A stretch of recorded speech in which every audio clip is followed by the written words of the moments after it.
All right, what's up, everybody? This is the RP Ginger here, and we are at session 17, I believe. 16, 17? 17 of March of Annihilation. I have titled this one Vorn to be Wild. That will maybe make sense to some, but probably not to very many. This mission, the party is following up on Volo's request to research some goblins, the Batari goblins that lurk deep in the jungles of Chult off the Soshan Star River. There was one expedition made a few months, probably by now in the game world ago, where the party discovered the goblin camp. And upon discovery, they parachuted themselves away by some crazy slingshot contraption that they had their entire tribe hooked up to. So, with that being said, they're looking for information and capture of Queen Grabstab, the queen of the Batari goblins, and we will start this adventure. Down the Soshan Star River, roughly 7 days of a river canoe down. All of the party members here have entered this jungle several times at this point. We have Bjorn, Ironscar, we have Gar, we have Ilwi, the half-elf, and now, actually, that I think of it, we do not have Menez, for she is currently under capture by the Flaming Fist. But we have a new character. So since you're the only new character, go ahead, Ian, and announce what your character is doing as we come to the end, and you're actually going to be sailing really close to Camp Vengeance, which to Ian, the player, has probably very fond memories of Camp Vengeance, but that's not where the journey is today. So go ahead and describe your new character, and then we'll jump into the jungles. Absolutely. Yeah, so Menez is inside this canoe, and by Menez, you mean... Oh... Mezarek the Mage, yeah, an old man in his like 70s is in this canoe. What he's had this great owl that has been on his shoulder, or at least in the close vicinity, flying not too far away from him, that has accompanied him, and he looks forward further down the canoe, and he says, "So, are we almost there?" I'll say that Gar and Bjorn, since you two are kind of like the people who have taken on the head of this expedition, we're going to say for now, that the markings that you have tell you that it's around time to dock the canoe and start your roughly 2 to 3 day journey into the jungle, depending on how you fare.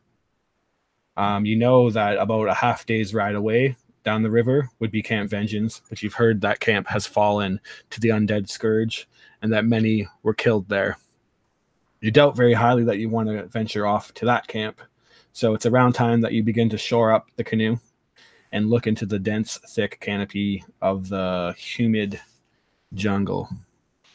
Yeah, well, we're gonna dock here, and we'll start walking for a couple days. So I do hope you're not as frail as you look like.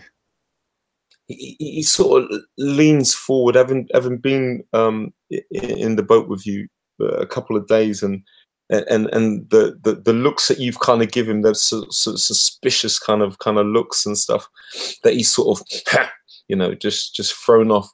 He sort of tries to reach forward and like tap you a little bit with his staff and says, "I'll hold my own. Don't you worry about that." Bjorn will just shrug and start paddling towards the shore. What is let's go ahead and introduce the other two characters now. What is Gar doing? As we're actually going to say the canoe has shored up. You've tied it down, finding a safe place, giving it a canopy or camouflage, tucking it in so that it doesn't get stolen or discovered. And we start to see a montage scene of the group cutting their way through this dense thicket of jungles, big thick vines, the sun completely blocked out from the thick canopy above, the heat and humidity that everyone's accustomed to now, or maybe not accustomed to, but forced to be accustomed to now, entering the jungle and living in this territory. what is Gar doing as we actually jump forth another day? Gar's probably playing scout for the group. You know, Bjorn and his very distinguished leg, as well as the two wizards following behind. He knows, probably wants to try and keep a good eye out for anything that might be coming along. So he'll be, flying around a little bit, not too far ahead, coming back, making sure that they're not about to walk into a zombie horde, or they're not walking into very obvious traps or anything like that. And every now and then he'll fly up just high enough to just get above the canopy and kind of make sure that they're still headed in what they think is the right direction. And then he'll fly back down, not wanting to stay above that the canopy shelter too long.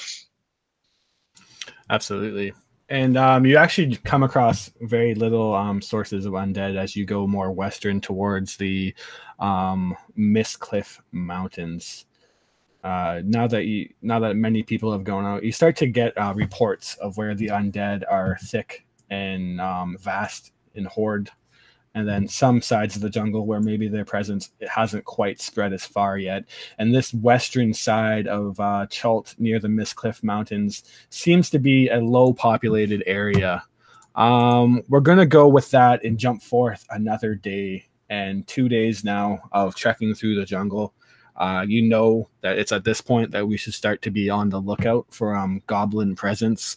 You know that these Batari goblin are very cruel and sadistic little creatures.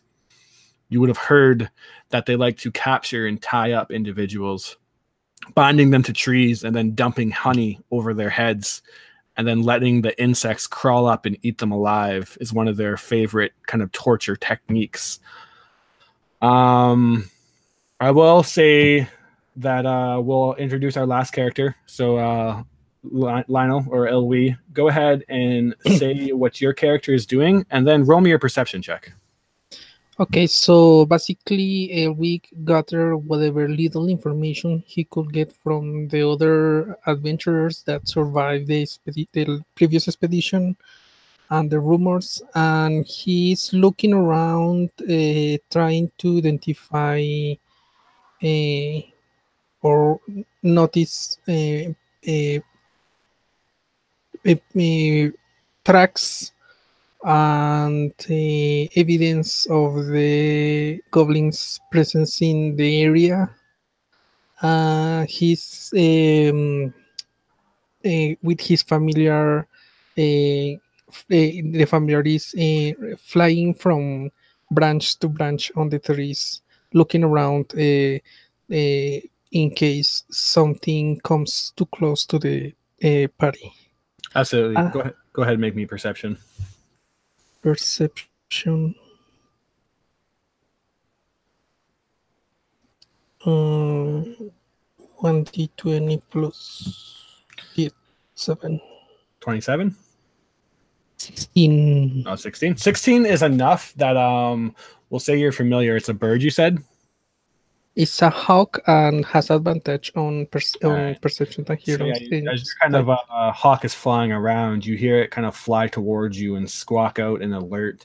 And it's at that point that you kind of stop and maybe focusing on it a bit too much. You realize that your tracks have come just like shy of this massive imprint, this hole in the ground. And as you look at it further with that roll, you realize that this is the track of some enormous creature.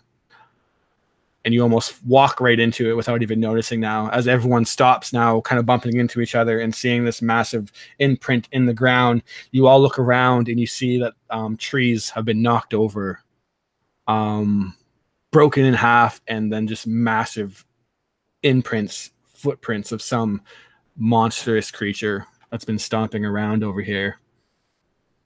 As you look around, you see the devoured corpse. You smell is what comes to you first, something raw, and you hear the buzzing of flies.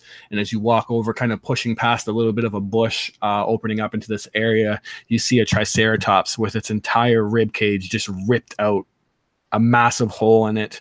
The creature now lays dead on the ground, its innards spilling out. It's as if some creature just came and took one bite of it and then left it. How old does it seem, like the tracks and the corpse? Give me an investigation. Oh, that's not gonna go I well. will assist or make an independent. Yep, go ahead. Anyone that wants to investigate it can. Investigation. Guard definitely wants to. Mm-hmm. Well, I got an 8. 25. 25 is pretty dang good. To say that with an investigation, you see that the meat or the flesh on this is starting to obviously smell. Bits of it rotted away. You see that maggots are now kind of crawling inside of it, and flies being birthed from that. You suspect that with a 25 and a 22 from Mizerek, that this thing's been dead for at least a couple days now, if not more. Not fresh. Does Mezrek recognize it, actually? Because sometime before he was when he's in Nianzaro, he had been an acquaintance, had hooked up with Menez, who basically saved him from getting trampled by his own Triceratops. Yeah, I'll say that he would recognize doesn't recognize. Like, this isn't like a Triceratops that he knows.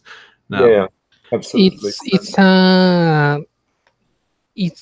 Is there any evidence on the Triceratops that it was some time ago a mount of some sorts?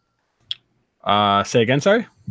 A mount used as a horse. Oh yeah, no, you don't see.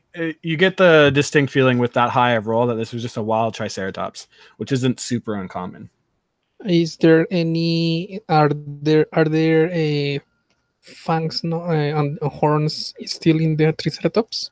Yes, still in. The creature just bit down on it, whatever this was. Took a bite, and then went on with its way for whatever reason. So he turns to the party and says, "This probably was a wild encounter between wild animals. I don't know if one of you is interested in the horns or some other piece that we can salvage from this, but if not, we should keep moving."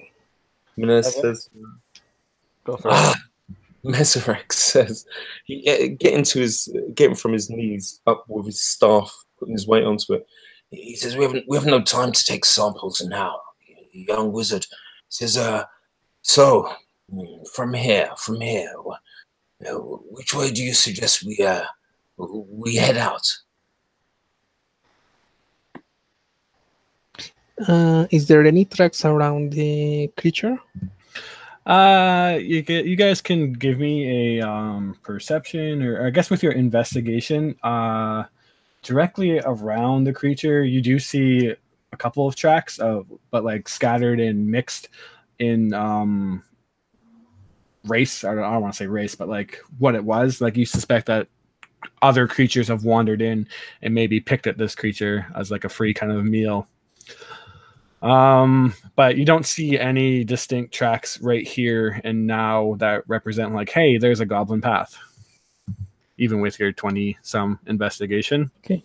Who has a high passive perception? Elwix is 17. Sorry. Passive perception 17, 22 with advantage. 22 passive perception? Nice. 17 normal. Okay, yeah. Anyone higher than that? Nope. No. So, Elwi, as you're kind of walking around looking for tracks, you notice that a strange blue mist has begun to creep in around you and your party. And as you look around, you see that this mist, it basically seems to be spread out in a width that is like hundreds, if not more, feet long, and it's completely just slowly creeping in around ankle high to knee high.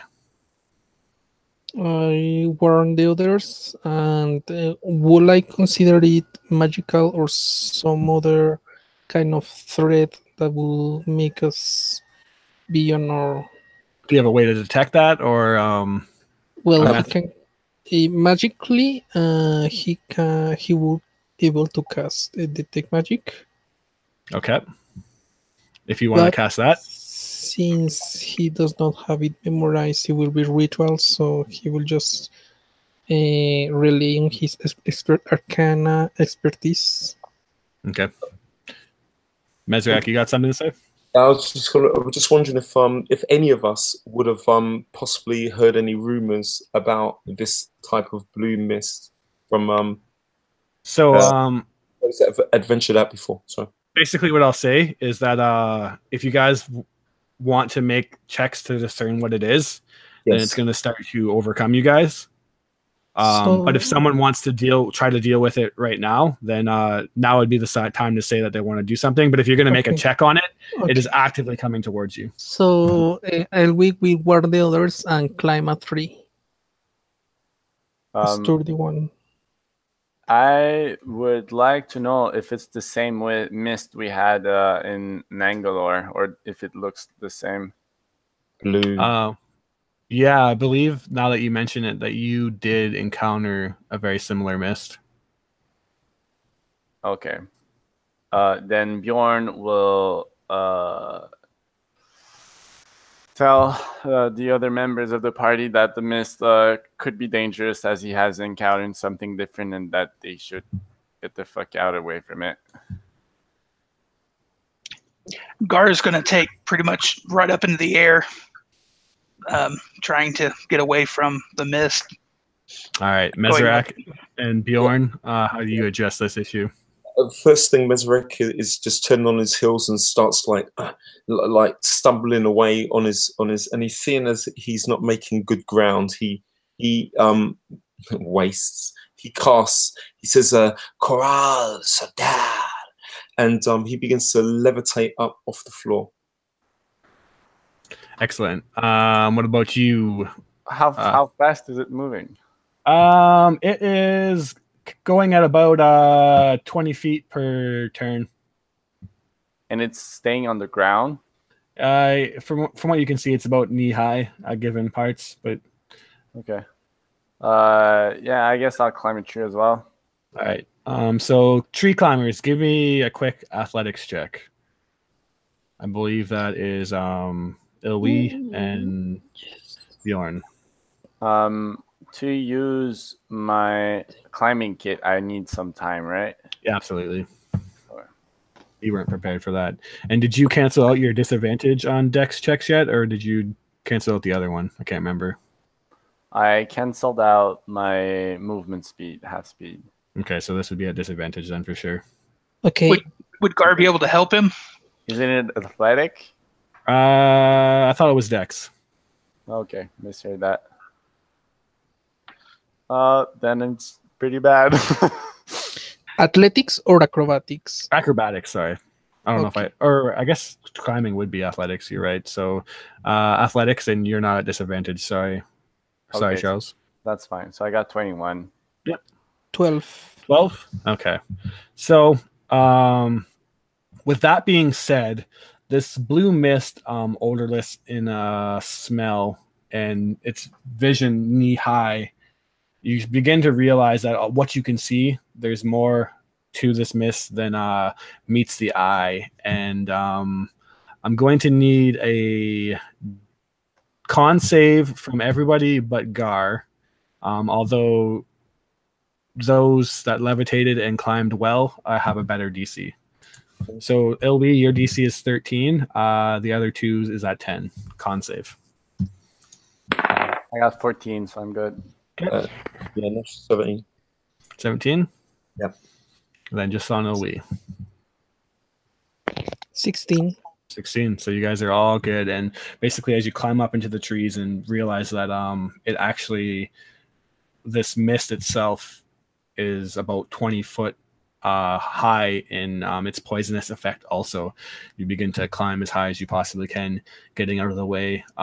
It actually carries on for what you can only assume as many hundreds of feet, if not thousands, and you have to sit up in the tree for a good portion, a few hours, as you watch it slowly creep by. Can we do something meanwhile?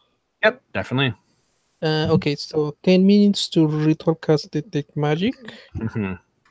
And this definitely seems to be getting off a magical aura, although, of course, it doesn't actually tell me what type of magic it is.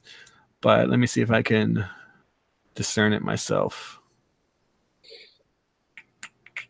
You basically, I don't know how to tell you this in terms of what school of magic it would be from, because it's kind of like a natural magic, but basically I'll tell you that with detect magic, you realize that if you would have succumbed to the effects, you probably would have gained yourself a temporary form of madness for at least a portion of the day, if not longer. Okay. So this mist with your detect magic is called Mad Monkey Fever, and you know that it kind of creeps in, and for some reason is created in this jungle when there is a mass amount of death in the area. Usually, death that's been relatively Can you write down new. in the chat so I can copy it for future reference? Yeah, the name Mad Monkey Fever, and then basically it's caused when a surplus of death has recently happened. Okay. I will say that I was going to say that immediately if it could be identified with the spell, but since you gave the information, it's not a spell, sorry, but it is magical, if that makes sense. Okay. It's something that's like unique to this game, out of character. Arch. Mesrek shouts out, calls down, seeing this mist still like traveling by. He calls down, so is everyone okay? And then after waiting to hear answers, he'll go up to about like 60 and just using perception, just trying to, we'll just sort of stay and like check the horizon, but definitely check the as far as you can see in all directions. 60 feet would put you above the canopy, so you wouldn't necessarily be able to see what's on the jungle floor. Okay. But if you want to lower yourself a bit and check the jungle floor, you can do that also. Just tell me which one you want to do. He'll go up first. He'll go way up above, just checking, and then he'll just lower himself down. And okay. Erwin would like to, with the help of his familiar Rina, try to triangulate the direction the mist came from. Okay. Yep. So I think at this point, I imagine everyone's going to try to be discerning where to go next. So why don't we all just make a group perception check and post it in the chat, and we'll see who sees what.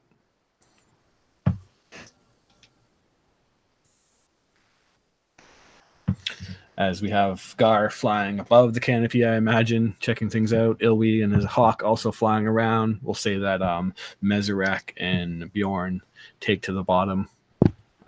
We have a 10 and an 8, a natural 20 on Gar, and then Ilwi. What do we have for you? 10. Okay. So interesting. And 14 for the hawk. Okay. Or 18. Perfect. So with that being said, Gar and the hawk, you guys see from your position currently more actually northwest, what looks like, you can't really make it out, but some kind of tarp or cloth or something just shot into the jungle trees. The triangulation of the mist seemed to be coming from the northwest and heading southeast, heading towards the river. So basically, it came from the direction that you guys were heading. The guys on the bottom, you guys see a bunch of trees and dirt and stuff. How exciting. Some nice dirt, though. All right. Says, Well, did go ahead. you find anything over there, John? I ain't seeing anything, old man. What about Gar? What's up there? Gar will fly back down from above the canopy and be like, there's this strange tarp thing over that direction. And he'll point the direction he saw it. And it looks like this blue whatever was coming from that direction as well. Weren't these goblins using a weird sling or catapult-like engine to travel around the jungle? Maybe that's what we're looking for. That's what I got from Cheatham and Mir when I talked to them first thing when I got here. So yeah, the goblins slingshot their entire camp and then led the rest of them into an ambush. How far away could you see this? You would have seen it a good many feet away, borderlining on like the faintest of your visual limits. So with a 22, you just barely seen it. It's a fair distance off. I just barely managed to glimpse it. We've got a trek ahead of us. All right. Well, unless anybody has a better idea, I guess this is where we're going. All right. You begin to head around, or you begin to fall back to the ground and make your way through. And when marching through the jungle, is by no means is it a direct path anywhere. We see scenes of the group helping each other over these massive fallen trees, these little grottos, and slowly running rivers, thick vines and bush that need to be chopped through. And it's a good few hours.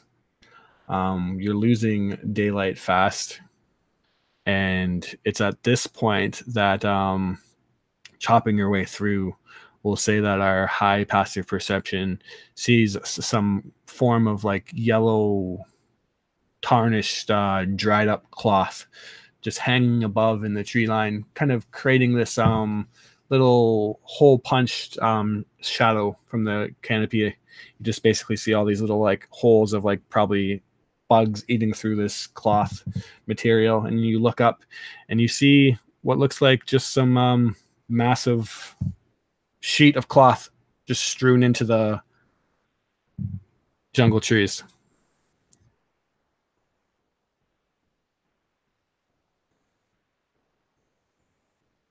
Elwick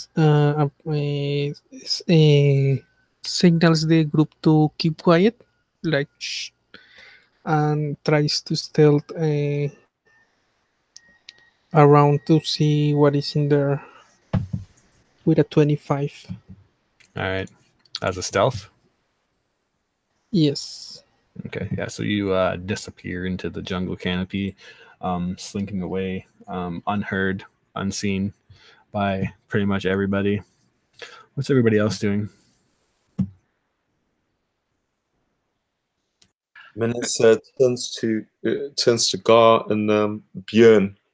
Says, "You're gonna leave him by himself to just sneak off there into the dangerous jungle by himself? I mean, If that's what he wants to do." He shakes his head. It's, this yellow thing that we see, how far away is it from us, roughly? You guys kind of like walked underneath it, so it's basically just about 20 feet up. Is it possible to use investigation even though we're not like right up close to it? Sure. Go ahead and do so. Yeah. Gar would like to fly up above it. Yep. Also fine. And then check it out from that side. Yep. Perception, probably. I don't think that's Yeah, I think 11 kind of sums it up right of how well you'd be able to investigate it when it's that far above. Perception check from Gar, on the other hand, though, with a 15, you would see that about 20 more feet away, is like this. It almost looks like a hump on the side of the tree of like thatch and straw. And as you circle around in the air and kind of drifting closer, you see that it's literally like a little hut made of clay, straw, and thatch just smashed into the side of the tree.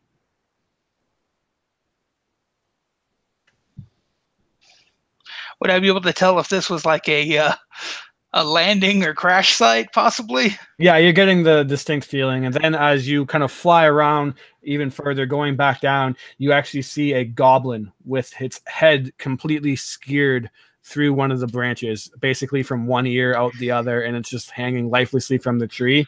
You see another goblin body basically torn in half from making a poor landing against another one of these old, thick trees. All right, Gar will he'll circle around, kind of, and glide back down to where Mesrek and Bjorn are, and kind of land gently and be like, I don't think they had a smooth landing, if you know what I mean. Oh, good. So where's the elf? Is he still out there somewhere? I wasn't looking for him. Ilwy, give me a perception check. So I assume that none of you have been with Ilwick in any other adventure. I have. You know that he's a rogue, like an adventurer, and likes to stealth and inspect. So he will back as soon as he sees something. Or yeah, give me a perception check while you're out there. 22. I imagine you're not gone too far, but you've drifted far enough away to get away from their kind of whispers between each other. And as you pull yourself past this one kind of like long, almost feathered-like bush with these basically sword-like leaves, you push it aside, looking into it, and you see a statue completely covered in moss and vines that have overcome it. And as you look there at this statue, it's this big humanoid figure, a big stomach, and it's kind of just has its arms, and its arms are basically like just held out as if to like look at me. And it's just kind of standing there in the middle of this jungle. Do I recognize it? History check. I was previously encountered the Uptao. Yeah, Uptao. Okay, then I'll say that if you've previously encountered one, that you will have encountered another one. Okay. I try to check the clean up the stomach if I can without being discovered. All right, so if you want to stealth in, this would I'll just keep you 25. Actually, you slink away, and as you look at this stomach in particular, which one was the one that you did? Just so I know, because obviously this is from a different game. You are the one. Mesro one that had a mace imprinted on its stomach. Okay, so this one seems different to that one, if that makes sense. The statue itself seems to be sitting just with its arms out, waiting as if like, hey, look at me. And as you look around, you see that there's actually a bunch of bones and little trinkets and jewelry all kind of stacked around this creature, or the statue, sorry. I don't know why I said creature. Foreshadowing. We'll go back to the group and point out the statue without taking anything yet. All right. Illy kind of just poofs back into your vision now, dropping his high stealth. So, where did you get off to? Find anything? Yeah, I was looking around to see if there was anything or anyone, and I found one of the Uptao's statues, but this one is different from the one before. It has a lot of trinkets and jewels in front of it, like offerings. By the gods, I hope this is not another Medusa. Well, got this. we had the last one. We didn't have too much problem. I'm pretty sure even if it's one, we'll get it right.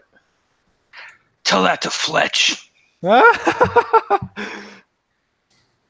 Well, now we got 2 tricksters, so we got a lot of fodder. There's no worries.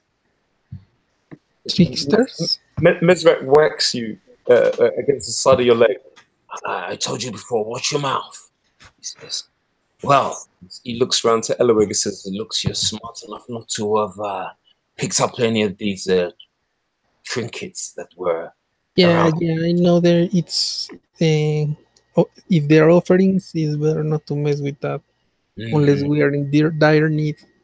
and Mesrek taps you also on the side of your legs and says, well, lead on, lead us, lead on, let's go. And he picks up part of his garments. Yeah, sure. And he moves again back to the statue. All right, so yeah, if you lead him back to the statue, basically exactly what I described to Ilwy. There's, if you're keeping your distance, just seems to be a bunch of random stuff stacked around it. If anyone wants to get in closer and inspect it, they can maybe see what is actually all kind of stashed around it. Because for right now, it's a mixture of flowers, bones, and old, rusted, kind of deteriorated stuff. But it's just basically like a big pile of junk. So if you really wanted to see if there's anything of value in there, you'd have to get closer and investigate it. Yeah. Last thing I would have said is Mesrek with his garments cocked up to one side and just leaning on his stick, sort of hobbles forward. He doesn't really want to investigate the trinket stuff. What he wants to do is just see if there's any sort of like tracks or anything that's been recently around this area, whether it's specifically goblin or any other sort of tracks. Yeah, so survival check for tracks for sure. He does some survival, a straight 18. 18. You are able to pick up some fresh looking tracks, and they do seem to be goblinoid in nature. Look, he says, come. And he straightens himself up to standing and points down to the ground where he sees it to the rest of the group. Carter's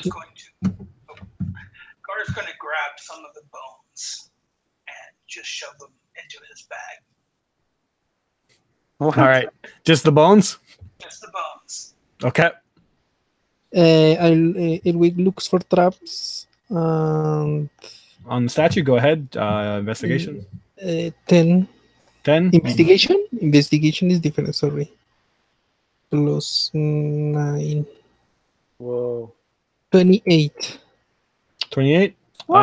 Doesn't seem to be any traps on this. He will inspect the trinkets to see if there is anything of value. As you go through it, you see that there seems to be an obsidian knife that would fetch around 25 gold. You see actually 3 leaves. So I'm just going to say that you recognize instead of making you roll all day as manga leaves. And basically when these leaves are dried up, which they already are, you can dissolve them in a liquid and ingest it. And if you drink 1 ounce, so you basically have 3 portions of this. If you drink it, you gain 1 hit point. And you also know that if you drink a little too much of it, it can knock you out. It's kind of really potent. But it's basically like a 1 hit point little if you're in dire need and you need to like stabilize someone or something like that.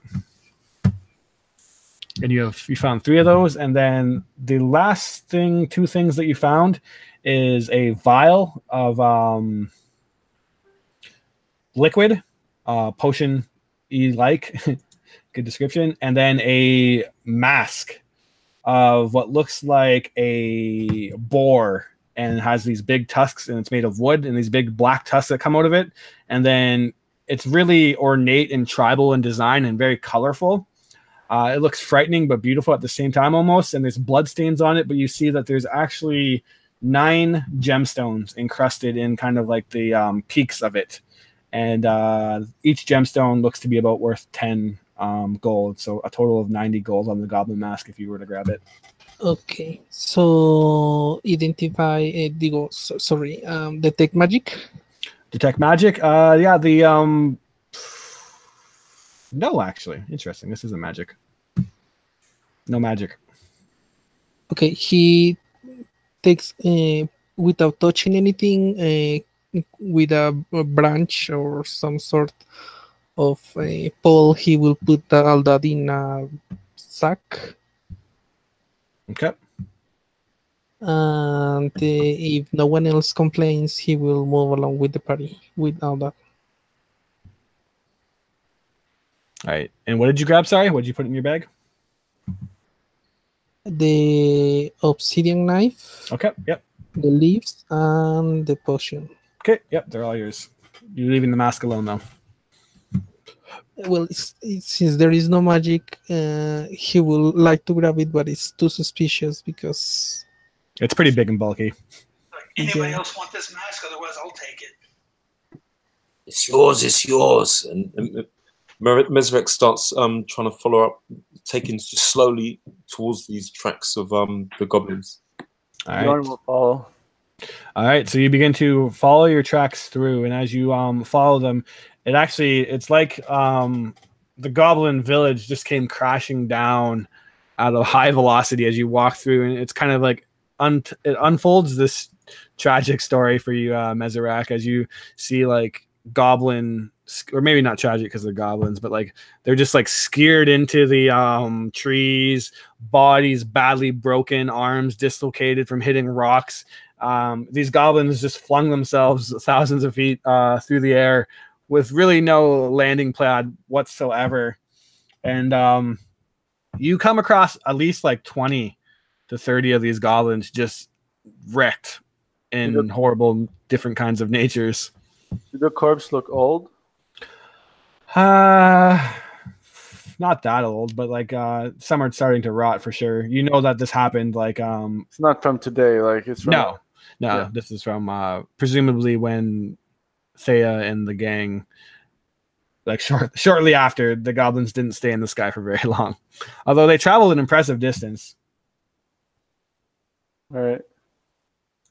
I'll search through the village if there's anything interesting I can find, like either objects or tracks that could lead us to wherever the survivors went. Mm-hmm. And in terms of like interesting finds, unless you value what goblins value, you wouldn't really find that much of interest. Just like really crude looking cutlery and pots and basically like stolen shitty old weapons and whatnot. Bones. are they all soldiers? Not all of them. Some are actually just basically infant or even non-combative goblins. They just took their whole village and chucked it across the sky. Gar's going through and making sure that they are all actually dead and they haven't decided to come back as undead.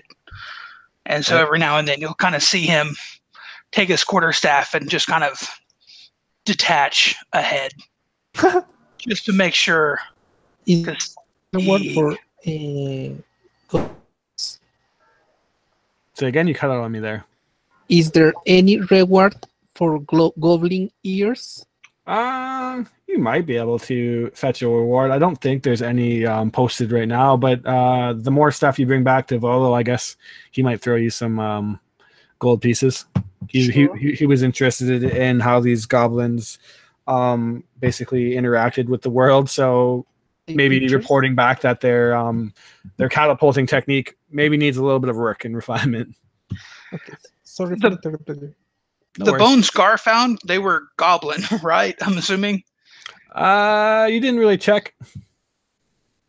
Okay. Do you want to check? I mean, he might double check them just to make sure to see if they were in fact goblin or if they were something else. So now looking at them basically in your hand, they don't seem goblin at all. Oh, okay. You're like, yeah, this does not make sense. A goblin doesn't have 4 legs or whatever. It's just like they don't seem to match the body part of a goblin. Okay. Seem like actually like maybe even lizard like. Well, Bjorn, he's gonna see Gar just like having picked up these random bones and just like shoving them in his bag and then plucking heads off the corpses, and he'll be a little bit confused and think about the Ranger Chetham that he went on with on one adventure, and he thought he was pretty much insane. So he's kind of thinking Gar might be going down the same path, but he's not going to say anything. He's just going to carry on searching for tracks. All right. And Elwig is writing down stuff like positions, directions, and stuff. Okay, so you're walking around. You're basically just kind of following the destruction of Yelyark. And we're going to say that about around the time that the sun is beginning to set, you start to hear... Actually, give me a perception check before I say you start to hear anything. Maybe you hear nothing. Maybe it's too late and it's already upon you.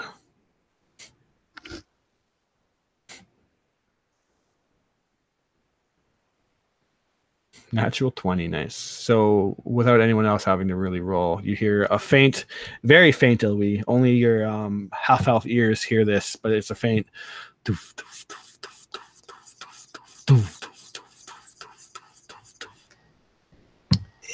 That sounds like music. I think I warn the others and again keep quiet. What should we do? Let's head towards it. Okay, very stealthy, please. I don't want to be caught in an ambush. Gar moves quickly over to Eloig. Drums. Was it drums? Did you hear drums? It sounded like that, yes.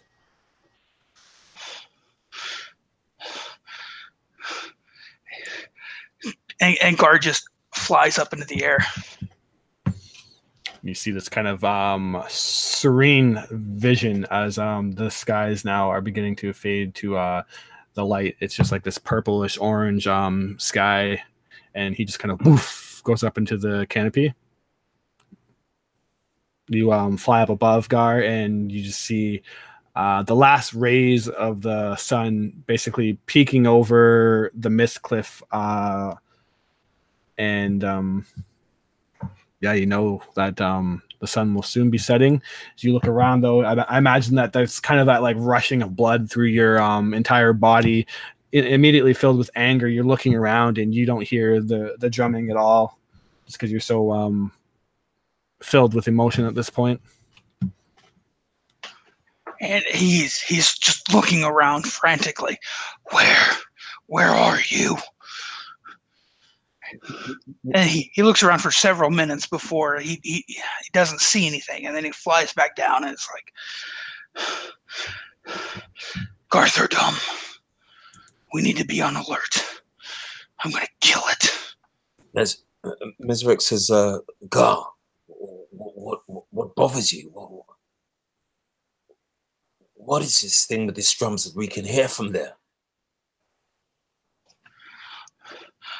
From what I heard from Mir, from Cheatham,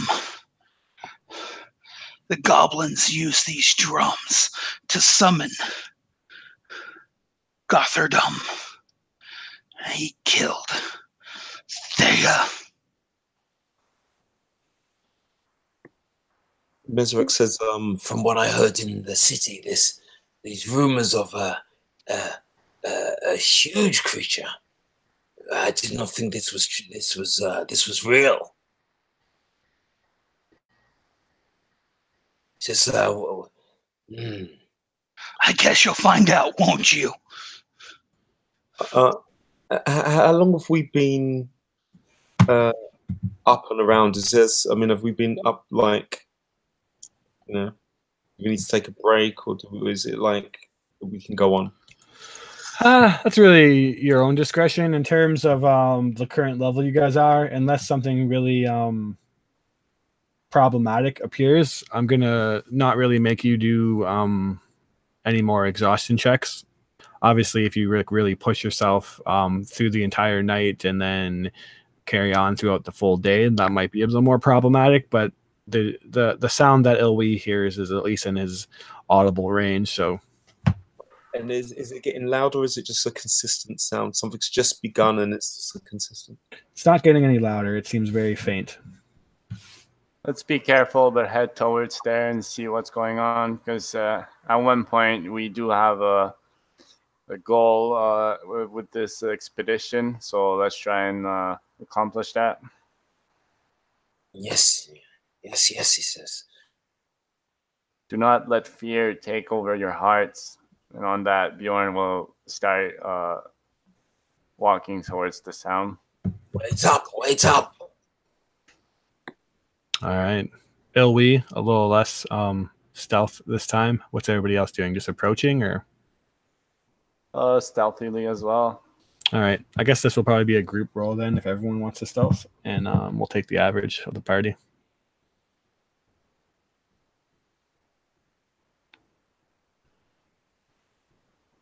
So go ahead and roll your stealth and tell me what you got. Super stealthy. Oh, the stealthiest as old crab leg begins sneaking through the jungle. Oh, yeah, guys. Well, old man with a stick and cripple walking through the jungle. Beautiful. All right. So that's interesting. We're going to, with those rolls in mind, a natural 20 is the only half decent. So we'll say that'll be pertinent.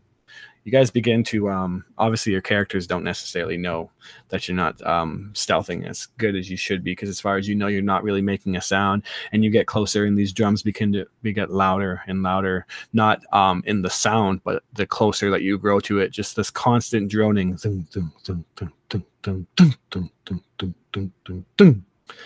And closer and closer you actually get, and the sun now has basically not fully descended, but nighttime moments away upon you guys now as you march for about another 40 minutes. And it's at this point that you see this like little over a hill, this natural kind of ridge, some light, and you begin to approach it, basically crawling or doing whatever you can. And we'll say that Gar, with an unnatural 20, you find yourself perched on a ledge, and you see in this opening field, or not necessarily field, but little opening in the jungle, a circled dirt clearing, and standing in the center of this dirt clearing is an 8-foot tall statue, humanoid in shape. It has bronze fist, iron joints, and at first you're like, oh, this is just another Ubteo, but then a gleam of the fire catches you, and you realize that that's adamantium breastplate and an iron helm with slits for eyes. The statue is sculpted with reinforcements of bands and rivets of adamantium, and scattered along its feet is food, feathers, colored stones, and skulls, and about 8 goblins dancing around it. You see actually several of them pounding away on the drums. But you see one in particular, the biggest goblin you've probably ever seen. Actually yellow skin instead of green, and this big, long, kind of sloped nose. I'm actually just going to screen share it because it's a pretty cool image, and I can't really describe it that good. So let me just screen share, making sure that I'm not sharing anything relevant. Here, it should come up for you guys right around now. So you see this goblin basically carrying on this ritualistic dance around this statue. Although one thing, as you don't see in this image, is that it's wearing this amulet around its head, Gar. And you lean in and try to get closer to look at it because you swear there's some kind of writing on it. And then you hear the sound of, or then the sound of leaves rustling extremely fast, something being ripped. And I'm going to need Ilwi, Mezerak, and Bjorn to give me a dexterity saving throw.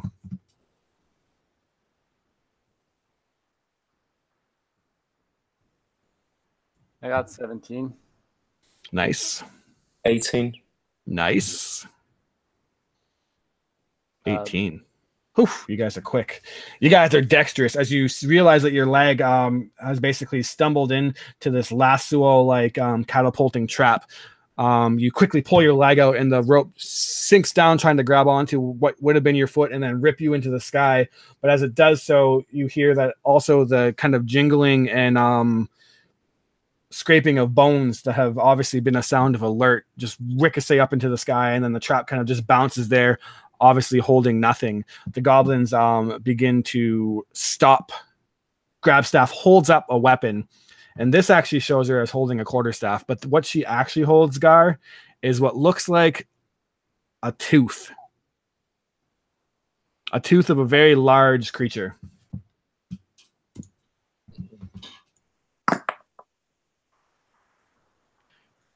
So we don't see any of that. Like, Gar is not with No, us. you guys are just basically trying to get close enough, and then with your 8, 9, and 8, you spring the goblins' traps. And luckily, you jumped out of the way. Did it make any sound? Like, sorry, did it make any sound? Would it have alerted them? Oh, yeah, definitely made like a whole fuckload of sound. All right. Could Mesrek do something also? Yeah, because the goblins are about to do something too, but what do you wish to do? Yeah, I imagine that when this thing just almost slipped around my Mesrek's ankle and just went up this and the jangling of like bones and stuff like that. Obvious alert. As Mesrek's like on his back, laying on his back, he begins to cast. He says, "Kore, Kora," and across all of his these soft garments is this like full plate goes. Just covers all of him, helmet and all, and then it just dissipates as he does mage armor and begins to get to his feet quickly. Perfect. You pick yourself up. Elwick takes cover and prepares his bow and arrow. You pull back, notching an arrow. You suspect that they know you're there. Bjorn, what do you do? And then we're gonna see it unfold what Gar sees. I'll step like in front of both casters, and I'll draw my weapon as well and prepare myself with an attack if anything comes close. All right, Gar. You've heard of these nasty little creatures, these Batari goblins, and now you see them before you. All of them except the Queen Grabstab, the one that I showed you an image of, has a mask adorned like the one that you guys just seen at this altar, and they all have like little animal paintings on them, although none was quite as nice as the one that you picked up. And you see Queen Grabstaff. I'm just going to say that that's who you see in this yellow tribal tattooed long-nosed goblin with this tooth-like dagger, an amulet around her head. The only thing that seems to be sticking out. Stand in front of this statue and then begin to speak in Goblin. Guard, you for some reason speak Goblin? You're muted if you're trying to speak. No, I don't have Goblin. All right. So we Then you don't from where we are. Like maybe. Why do you speak Goblin? I speak Orcish. Is it close enough? Nah, probably not. Okay. I'll give you a perception check actually, just to see if you hear it. Maybe you hear something. 18. 18. You can't really make out the words, but it sounds like the goblin is trying to command something. Okay. At which point she raises the tooth in the air and just slams it into her head, but instead hits the amulet. And as it does, it makes out this throng metallic sound. And then you see the adamantium statue, Gar, lift one arm. Oh, fuck. And then another. And then you see Grabstaff run up to it and just basically mantle up and climb on its shoulder. And then basically like a transformer assembling, only more horrific because it's goblins. The other goblins start to run onto this creature also and grab on. And you see that this 8-foot tall statue now has let me see how many goblins are on there before I give you the actual count and then lie to you. Total of 7 goblins grab onto this thing, and then it begin to walk forth to where you guys are. I'm just gonna say, for the heck of things, because you guys didn't try to hide, that we're just gonna all roll initiative now, and you guys are gonna see each other. They're gonna basically come around the bend and see you all, and then the fight will presume.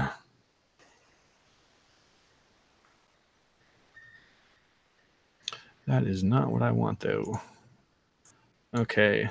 15 on Ilwi, 12 on Miserak, 21 on Gar, and who am I missing? 11 on Bjorn.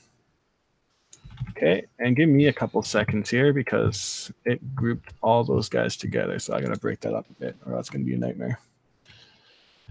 Let's do that. Let's do that.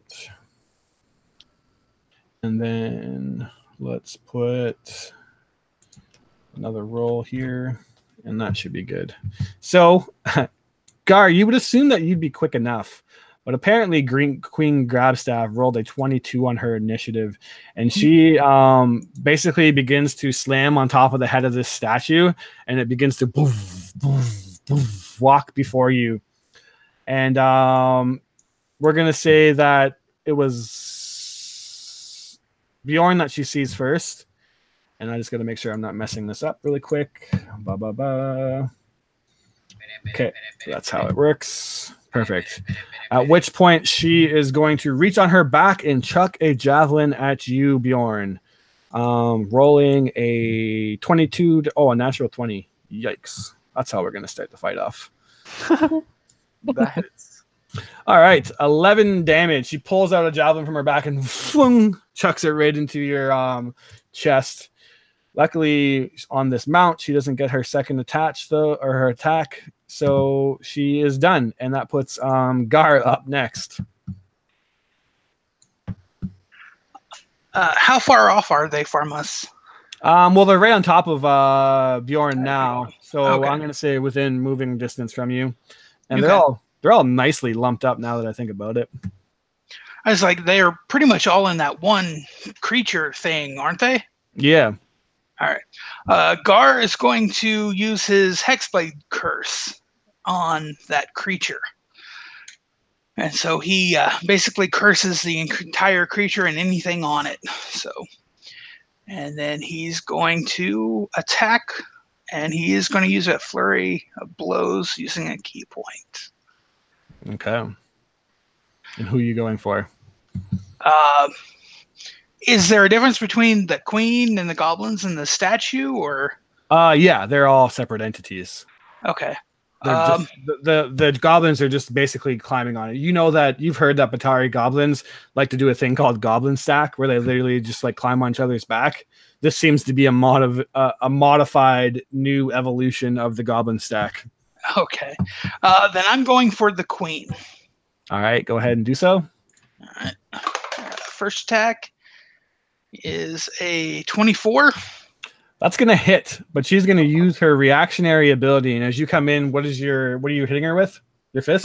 My quarterstaff. Quarterstaff. You come in, you see her look and grab one of the goblins and pull it up right in front of her, and you hit that goblin instead. Okay. I'll go ahead and roll that damage. Yeah. 10 damage. You kill that goblin instead as she hisses at you and begins to curse you in goblin, throwing away the one lifeless corpse. My second attack. All right. She only has one reaction, unfortunately. So that is a 16. 16 on Queen Grabstaff is going to miss. Gonna miss. Okay. Wow. And then flurry of blows. Let's see if it's unarmed. That's a 19. 19 is going to hit. Okay. 13 damage for the first one.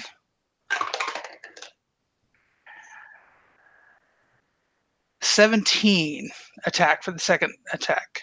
So total of 30 then? The fourth attack is a 17 total. Oh, to hit.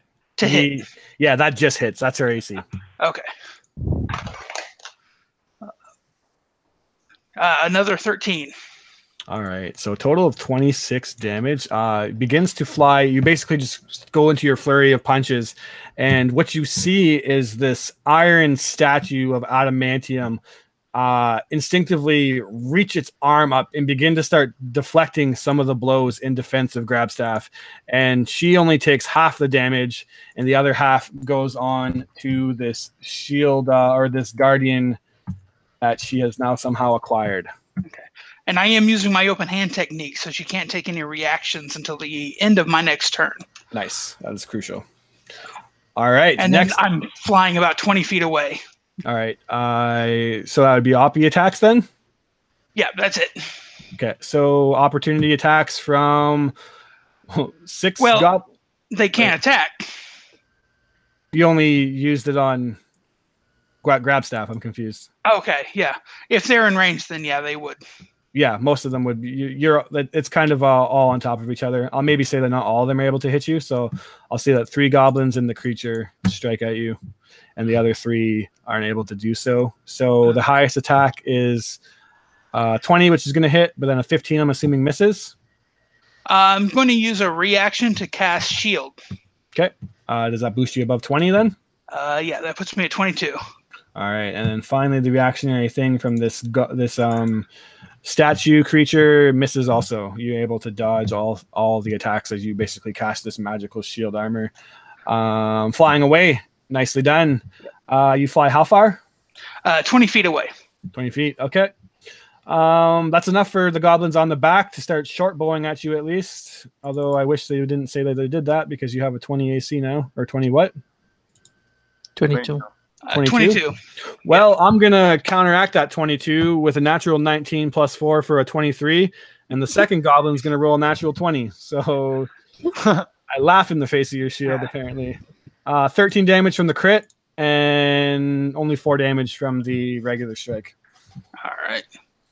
13 and 4? Yep. 17 damage. As you fly away, they basically begin to curse, dropping their weapons and pulling out their bows, fling, fling, fling, hitting into your back. You growl out in pain as Ilwi is up next, and you see this massive statue creature toting 7 goblins on their back, or 6 now. Okay, so you say that they were on moving distance, or 30 feet? Yep, I'll say they're 20 feet. Okay. He will cast grease on the floor the statue is in. Yep. And is that immediate, or is that on its turn that it meets? Immediate. When the grease appears, each creature standing in the area must succeed a dexterity saving 6 throw. on the dexterity saving throw. And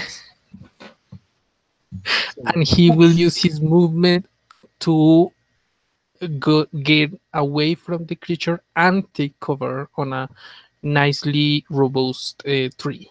Nice job. So yeah, you just see them all fall down in the grease, and we're gonna actually say that one goblin on the back has to make a dexterity saving throw to see if it gets crushed. It rolled a unmodified 20 or a modified 20 though, so it gets out of the way. The other is kind of hanging on now. Chaos is officially ensued. It is going to fire back at you, Ilwi. One of the goblins, on basically picking itself up, seeing what you've done, pulls out its short bow, shoots for a 16 to hit. Misses. Nice. All right. He's with a bow, but cover will grant him at least +2. Gotcha. Good. Mezarek, you are now up as you see this statue flailing around in the grease, and the goblins trying to chaotically pick themselves up out of it and fire back attacks into the darkness. Absolutely. First thing he does is he begins to wave his arms, and they start to move really, really fast into like a blur, and it seems to like almost suck like energy from all the goblins and in all their direction into his hands. Begin to, as he tries to cast some slow on them. Oh damn! All right, this is gonna be fun. That's what kind of save is that? I'm sorry. What kind of save is that? Save would be the wisdom. Yes, exactly. Sorry, it's a wisdom save. Okay, so Grabstaff rolled a fail. Goblins rolled a fail. I'm going to do 6 people though. Six creatures. So that's the main woman, the big golem type thing, and what was left. Okay, so 1 goblin succeeded. grab staff, and 3 have failed. So that leaves 1 more, I believe. What did I say? 1, 2, 5. Yeah. So here comes the iron golem-like creature, and a wisdom saving throw of natural 1. Damn. All right. Going well. This is going great for me, guys. Let me add the slow effect really quickly, and you want to just describe it as I'm taking a moment to enter it in. It'll be -2 to their armor class, and their speed is obviously half. They can only do one thing, either an action or a bonus action, basically. So as she just from some of their energy, it actually goes into their hands of Mesrek, and then goes back into their bodies. But those that she's able to slow just goes into Mesrek as he's like totally sweating, and he moves like 10 feet back from Bjorn. Nice. That's up. All right. Very cool. So yeah, the battlefield itself begins to slow around the goblins. This one jumped off, so it's in the grease. This is absolute chaos for them. They roll a 3. He falls prone. Spending his turn, literally picking himself up, which his movement is halved, you said? Here, I'll just pull up slow myself. Sorry. I know that's a big one. I always mess up. It does like a bunch of things. But so -2 AC dex saves as at disadvantage, so he falls in, can only use his action. Doesn't mess with his movement as far as I can see. So he'll just pick himself up and fire his short bow at you, Mesrek, rolling a 12, which with your mage armor that you casted, I'm assuming misses. Absolutely. Just bounces off the... All right. Bjorn, you're hoping for a good fight, but as you see the display that these goblins are giving off, you wonder why you maybe even came out here to fight them, as it's almost like comical how badly they're doing. Yeah. So how far am I from there? You were actually right on the golem itself. So how does the grease work again? What's the radius on it? You actually might be in the grease. 10-foot square, 10. centered on the boat. Center on the So I'll say that you are in the grease also, because he was right on top of you. So that's a dex save first to see if you fall. Okay. Well, first, if he gets 10 feet from me, I get an opportunity attack from my polearm master. Oh, cool. Yeah, so do that first. Yeah, because he came up on you first. Sorry, I guess I. So that's a lovely 2. 2. So I'm guessing this doesn't hit anything, but it's out of the way for my dex saving throw. So there you go. All right. So you're up nonetheless, though. So do I have to do a save throw for when he threw the Yeah, grease? the DC is 10, 14. Yeah, I'm gonna say that you're just kind of on the cusp of it. So do I need to do it or not? Yeah, you do. Okay, so I fall down. I got 10. Nice. So you fall down also, tripping over the slippery grease that now is somehow beneath your feet. What do you do as you and the this creature, this iron creature, and the goblins are all flailing around? All right. Well, Bjorn is like covered in grease because I would assume it's like kind of a projectile or something, and he's like cursing and shouting insults. Like you're not really sure aimed at whom, but he's like super pissed. And I'll use half my movement to stand up, and then I am going to attack the big golem, I guess. All right, he hasn't had a chance to pick himself up, so you pick yourself up, slipping and sliding through the grease, readying your weapon, now towering over him. Go ahead and attack at advantage. Okay. First, I'll use my bonus action to rage. Yeah, seems like a good time to do so. All right, so first attack is 20. 20 is going to hit. All right, so 7 plus 4. 17 damage. Okay. That will definitely go through. You just chunk into and hear this thick metallic bang as it was 17, you said? Yeah, 17 damage. Okay. I'll use my second attack for 13. 13 will not hit even with the modified slow. Okay. What does the slow? It lowers their AC by a bit. Oh, okay. Then, like seeing how this fight is going bad really quickly and wanting to have a piece of it, he'll use his action surge and try to attack again. Okay. So that's 20. 20 will hit. For 15 damage. Okay, very nice. And then 17. 17 will hit also. For 11 damage. Jesus. You guys are cruel, okay?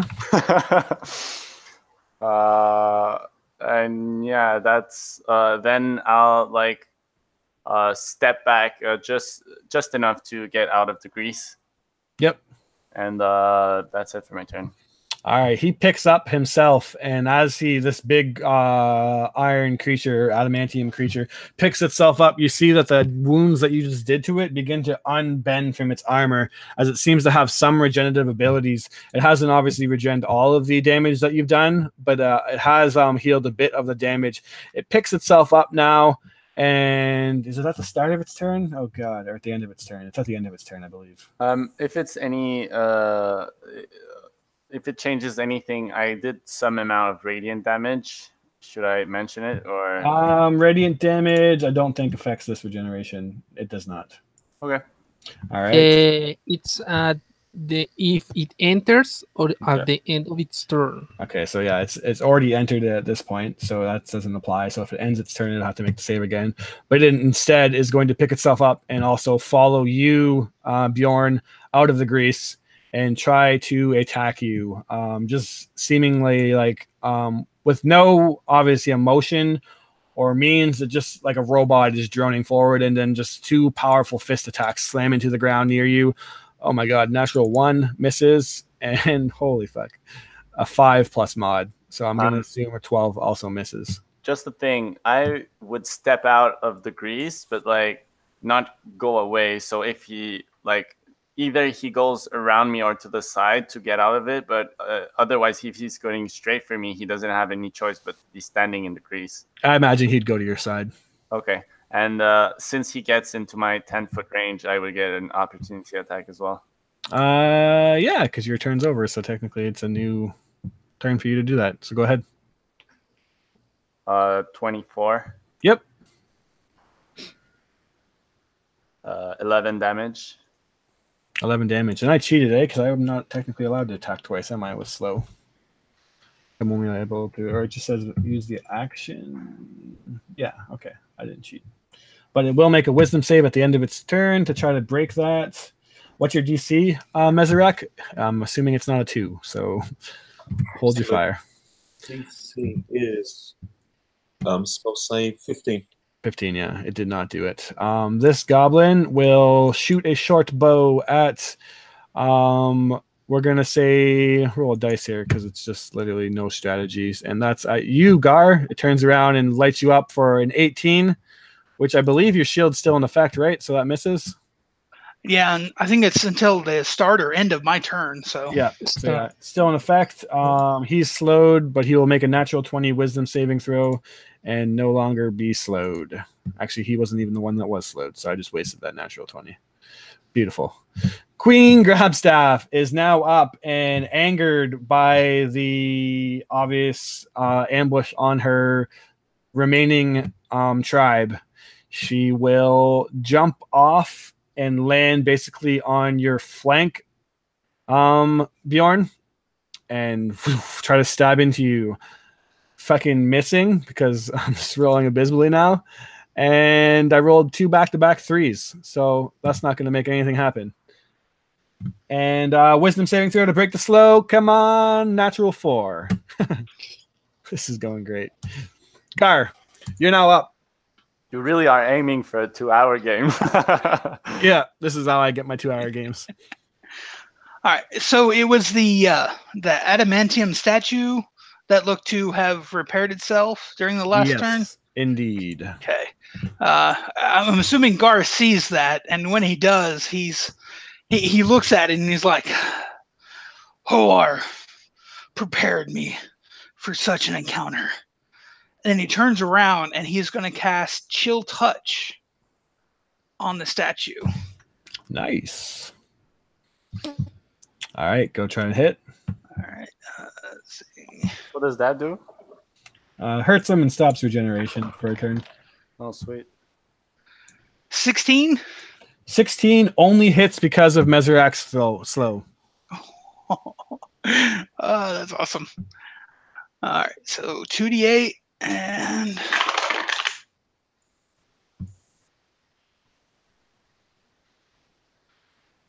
10 damage, necrotic. All right. And it can't regen any HP this turn. Beautiful. So, is that it for you then? Yeah, that's all he's going to do this turn. Nice job. That's good timing. However, the goblin's on its back, still aimed at you.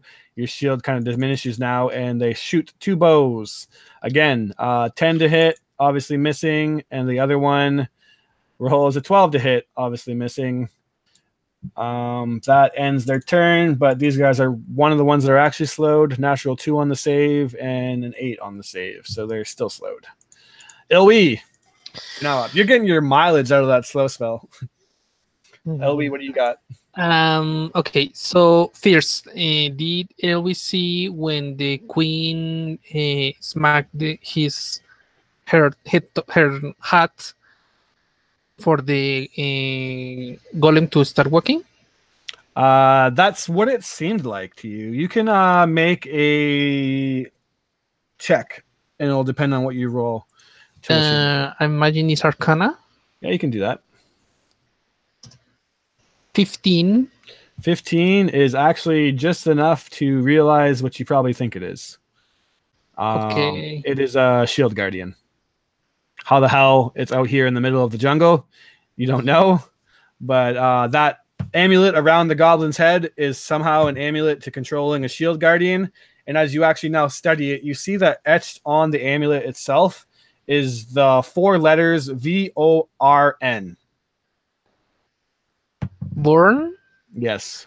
Okay. How many goblins are still in the grease, and are they clustered? So all the goblins except one stayed on the shield guardian's back, Vorn, and one is in the grease still. The other ones marched out of the grease with the shield guardian. But okay, are they covered in grease? Sure. This is up to you, because the spell does not say. Is that grease flammable?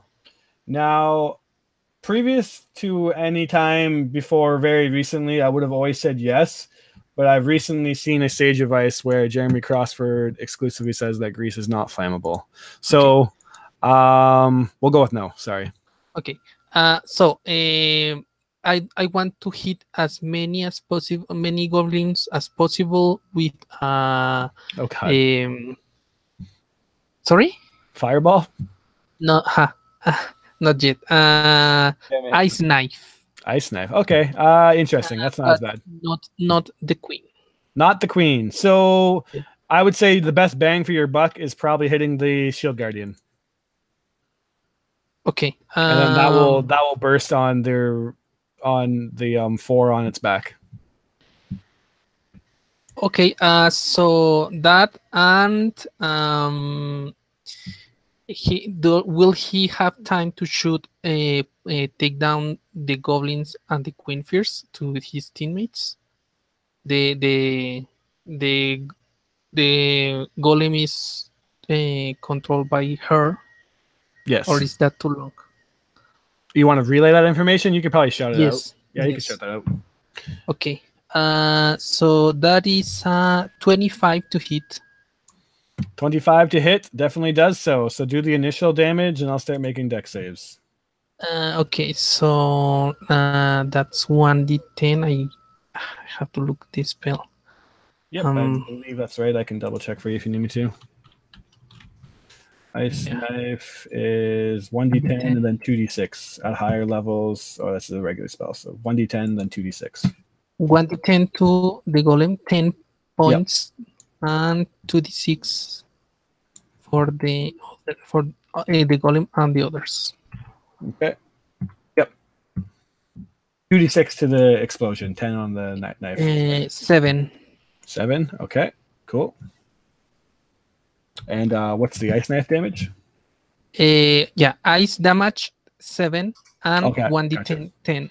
Gotcha. All right. So one goblin destroyed, and then I'll tell you, you can explain it after. 2 goblins destroyed, 1 badly injured, and this goblin badly injured.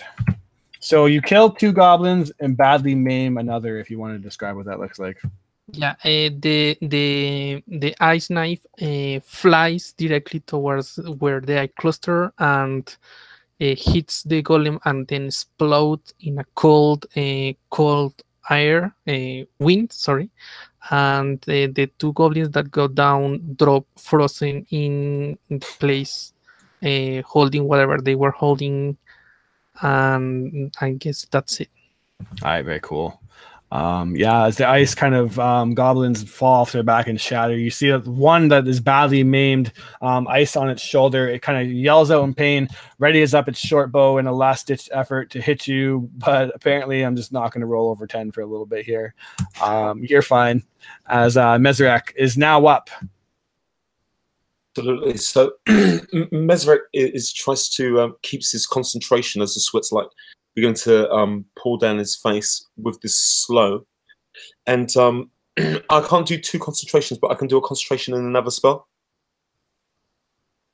Okay, great. So Mesrek does a quick movement with her hand and she begins to like vibrate and just like and sort of like multiplies into like 5, 10, 15, 20 other images. And from those 20 other images, only 4 of them are absolutely identical as the rest, just obviously like just misty images to the sides as he does a mirror image. All right, very cool. So yeah, and then that is mirror image is if I try to hit you, it yeah, sorry. Yep. Absolutely. Cool. So yeah, absolutely. Yep, absolutely cool. That's very sick. Yeah, so basically just like literally images of you begin to spread out. Some Inception style shit. The goblin on its back, yelling out in pain, begins to speak to Grabstaff, to which there's actually 3 goblins left. I lied to you guys. Grabstaff says something back in Goblin. Does anyone speak Goblin? Nobody. No, I only got Orcish. All right. To which the reply of the goblins, whatever Grabstaff said, the goblin's reaction to that is to begin hammering as loudly as it can on Bjorn. On me? No, Vorn, sorry. Oh. So yeah, Bjorn, Bjorn and Vorn, sorry, this is confusing. As you're up, I'm just going to say that being in close proximity, you see Grabstaff on one side, this big golem on the other side. You see it etched on its writing, on the amulet, is the writing Bjorn. And then you turn back around to look at this, and you also see that etched on the actual statue, or this golem, on top of its metal helmet, is also the letter Vorn. And you've kind of flashed back to earlier in Neon Zaru, and you flash back to Wakanga talking about his father who was lost in the jungle many, many years ago. And the only piece of evidence Wakanga ever found in all the expeditions and searching is a diary from his father, Jero. And the last kind of documents of Jero when he was doing an expedition on the goblins was that he was saved from the goblins' capture by a friend, a dear friend named Vorn. And then from there on out, the diary gets very mad and talks about how Vorn is his best friend, and without Vorn, he would be already dead by now. And then you kind of look back and forth, and Vorn, it clicks in, something's going on here. Your turn's up. So from where I am, can I hit the goblins? Yeah, for sure. Okay, so seeing as the golem might have a link to Gerald, and then remembering that the last golem he fought like really wasn't much of a fight, because it was one of those stone golem, and every hit he did like basically did nothing. So he kind of switches his aim to the goblins, because he sees them hammering on them, and he also knows that that's how they would call out to Garther Dumb, which would be a shame if he would pop out now. So I'm gonna recklessly attack the closest goblin to me. So that's 22 to hit. 22 on a regular goblin or the queen? On a regular goblin. Definitely a hit. So 15 damage. Kills it in one fail swipe. Okay, I'll hit the next one for 18. Definitely a hit. So that's 7 damage. That do you want to hit the one that's injured or the one that's not been hit yet? I'll hit the injured one. Okay, killed it. And then I'll use my bonus action and my Great Weapon Master skill to attack the last one. Okay. That's 24. Yeah, that hits. Actually, now that I think about it, this last one is the one that's back in the grease. So it's actually further away from you, but you can instead try to hit the queen if you want. So could I move? Could I? You can move, but you would enter the grease, or unless you have a ranged attack. I have. Well, is it making sound as well? It is not yet. No. Okay. Then I'll hit the queen with my last attack. All right. Go ahead. So should I roll again, or should I use what I had? Just use what you had. So that's 23. 23 would indeed hit. So it's 11 damage. Whew. All right. Queen Grabstaff is very, very badly injured. So how far is the? Yeah. Okay. No. That's gonna be it for my turn. All right. Vorn is up, not regenerating this time. He sees you hitting Grabstaff, and when you do so, it puts this robotic creature into like a frenzied, and he begins to pound even harder towards your direction. But I am gonna literally lose my mind. There we go. One attack was a natural 2, but the other was a natural 20. With the slow, can it still attack twice? Yeah, I believe so. I think it just can, because it's action.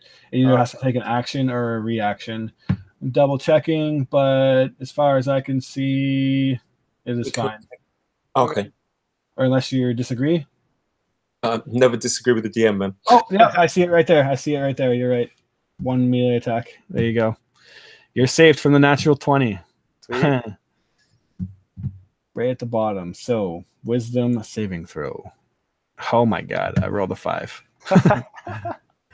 All right, Goblin 1 still in the grease, picks himself up and runs towards Vorn, just barely making it there, and begins to start hammering on it also. Just boof, boof, boof, boof, boof, as loud as it can, making whatever racket it can. Grabstaff is up next in the initiative, and she looks back to you, bleeding profusely, looking like she's going to die, and takes her tooth and with a last-ditch effort stabs it as loudly as she can into Vorn. Hitting, and as this tooth hits the rib cage of this creature, it just makes this loud, almost thunderous sound. And she does. It's immune to poison, I think. So it's not poison, so it just does the base damage. It doesn't do a whole whackload of damage to it, but makes a pretty good, sizable noise. A whole whopping 2 damage, though, for those of you who are keeping track. And at the end of the start of the initiative, the third round, Gar, on the third round, give me a perception check. Oh, Lord.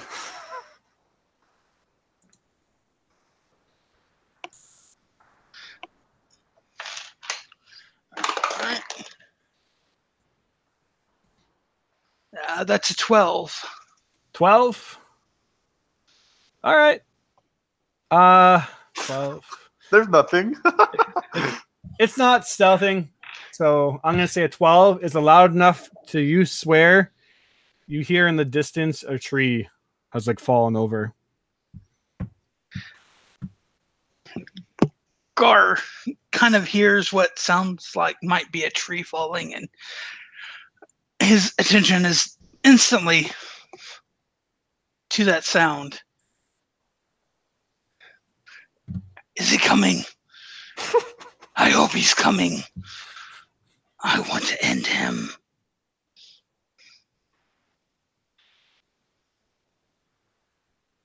And then I guess it's his turn, or unless it's your turn right now. Okay. So unless you're gonna do not like this is, I just basically as a free action let you perception check because presumably you would hear that. Yeah, he'll. How many of the goblins are left? So with Bjorn's handiwork, it's put him down to 1 regular goblin and the queen, badly injured, like on the last of her life. He left the chat. Oh, he left the chat. Dang. All right. Awkward. We will get back to him. It's even more awkward because of who's next in the initiative. Normally, Ilwi would have been up, but a secret friend hidden away in the initiative actually has higher than him as he's back. Just kidding. All right. Suspense. Sorry, my internet dropped. No worries. Queen Grabstaff, Bjorn, and Goblin minion number 1 with the pig's mask. All right. Gar will probably drop down to that goblin and just start attacking him. All right. It's just pounding. It's just pounding into the back of Bjorn's leg, trying to make as much racket as it can. It looks back at you nervously, pounding louder.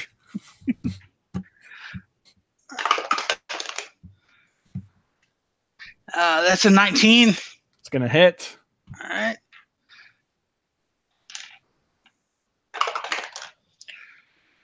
Ooh, that's max. So 8, 19, 18 damage. 18 damage. You punch his head like square off. And then he kind of prepares himself for what he believes is coming. All right. You prepared. And like I was saying, when you disconnected, that normally we would be up, but hidden away in the initiative, you guys hear goof as another tree topples over. Goof. It's as if the ground and the grease itself begin to shake. Something large is coming. How far away? Hard to discern, but you can't see it yet. You almost see a smile on Gar's face as he's like, "This is what I've come here for. Bring it." Everybody else is like, "This is not what we came here for." Ilwi, you're now up. You don't need a perception check to feel your innards shake as something in the distance seems to be approaching. Okay. I will shoot out and grab the queen and run.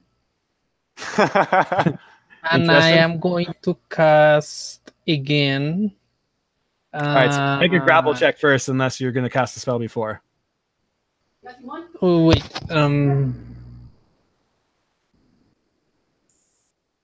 Can you repeat that again, please? You said you were grabbing the queen, right? No. Well, is the queen in a distance of him? Yeah, like 20. I think you backed up, right? So you're within movement to it if you want to. Okay. It's because I thought it was a way. I was going to order someone stronger to grab it. Oh, Because sorry. I thought you said you were grabbing the queen. All right. No. So yeah, carry on. My bad. Shooting them, grab the queen and run. And I thought the queen was still on the golem. No, it jumped off and is basically flanking Bjorn, although it did run past Bjorn, not provoking opportunity attack because they're all kind of crammed in, and then smashed into the Bjorn as loud as it could. Am I on striking distance of the queen? You're probably, I think you said you backed up, so I'm going to say you're probably around 15, 20 feet away. And I see her injured. Yeah, like literally breathing heavily. A faint wind could probably knock her out if you wanted to. Okay, he will just. Is anyone in? No, I'm just going to run. Can I switch to a rapier? Yep. If you're not doing any other, yeah, you switch to your rapier. Knock her off. Okay, cool. And begin to run. Keep her alive but unconscious. Yeah, so go ahead and make an attack because you still have to try to hit her. Yeah. And then if you hit her, then she's unconscious. 18. 18 hits her. She falls unconscious. Drops to the ground. Okay. And begins to run with her and say, "Run!" Perfect. Interestingly enough, blah, blah, blah. Telepathically. Okay. Cool. Next up is Mezarek. You see Elwee pull out his rapier, punch the goblin in the back of the head. And did you say you grabbed her, Elwee? Yeah, by the clothes. Okay. I am not. Grab her and begin to run away. Absolutely. So Mezarek just pulls up his, just breaking his concentration, releasing his concentration from the spell he was on. He grabs up his garments. He says, "Come on, come on!"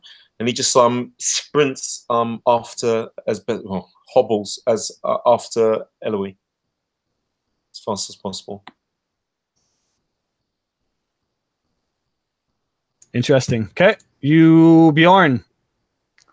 So what happens to the golem? Like, is it still standing? Like, is it still aggressive? No. Or the only goblin that was left was the queen. And no, I mean like Vorn, the golem statue. Or yeah, I'm reading about that right now, and from what I can tell, it doesn't disactivate. Yeah, so I'm gonna say that it still seems defensive until I can prove otherwise. Okay, so how far are the two wizards? They're both running away, so I imagine Ilwee's moving a little bit slower because he's carrying Grabstaff, and it's actually a bigger size goblin than normal, actually like medium in size, and Mezarek's probably not the fastest moving, although out of character he probably moves just as fast as everybody else, but he probably doesn't look like he's going as fast. But they're probably like 30 feet away. Okay. So I will shout at them to grab the amulet, as it's probably linked to the golem, and then am I mistaken in thinking that Gar is like ready for a fight, or like is he like what's Gar doing right now? Yeah, what's his body language? Gar is obviously ready to fight this thing to the death. He is not going to run. He is not going to give up. he is going to die or this thing is going to die. One of the two. I love it. All right. Well, on that note, Bjorn will move out like maybe 20 feet away from the statue, and then ready himself for either the statue attacking him or the whatever is coming to defend himself. And then he'll just shout like, stand your ground. Now we might have a real challenge. And that's going to be it for my turn. Perfect. So in terms of Vorn, I might be messing this up as per raw, but what I'm reading, and it's all I have in front of me right now, is that as long as the amulet and it are on the same plane of existence, it's going to basically follow the command given to it until it can no longer do otherwise. So its last command was to defend the queen. So it is going to actually begin to move forth and chase after Ilwi. And Ilwi backed up 30 from So it. if it's passes through me, I'll have an opportunity to attack. Yep, definitely. Go ahead and do so. Oh, that's a natural one, so I'm not going to hit much. It is not going to hit much at all, and it comes bursting past and tries to hit you, Ilwi. Rolling a 26 and a miss. Or wait, it's still slowed, so it doesn't roll a second attack because I can't break it. But 26, I'm assuming, is going to hit you, Ilwi. So you take 14 damage. It's not slowed anymore. I broke my concentration. Oh. I've got mirror image, but slow is gone. Gone. I rolled a natural 1 anyways on my second attack. So just 14 damage to you, Ilwi. And basically, you hear Bjorn yelling, "Take the amulet off." And Queen Grabstaff is unconscious. So I'm just going to take her out of the initiative. Gar, you're standing there and waiting for what you've come here for. I imagine a torrent of images are kind of going through your head now, as this seems to be probably one of your only purposes. You know that the moment is just seconds away from being upon you. What do you do? Gar is a mix of fury, rage, and also, deep introspection as to why he came here, why he's still here. And he knows that this creature that's coming toward them was probably what killed Thea to begin with. But it's the death curse itself that's really the main enemy in Cholt. And so if there's any other visible targets, he will obviously attack them. There is none. I guess Bjorn, but he's a distance away from you now. Then he's just completely readying himself for this creature that he knows. All right. Destroyed his beloved. Wait. I have a question. You say it was like 15 away from the queen. Mm-hmm. And so with half movement, and that's what I didn't complete, it will be like 5 feet away from the statue. Okay. So he will be in like 5 of 10 feet from the barbarian. Gotcha. Bjorn. Yeah, so it's close to Bjorn. Gar, I guess technically close to Gar too. So and yeah. I think he will got an opportunity to attack the last round.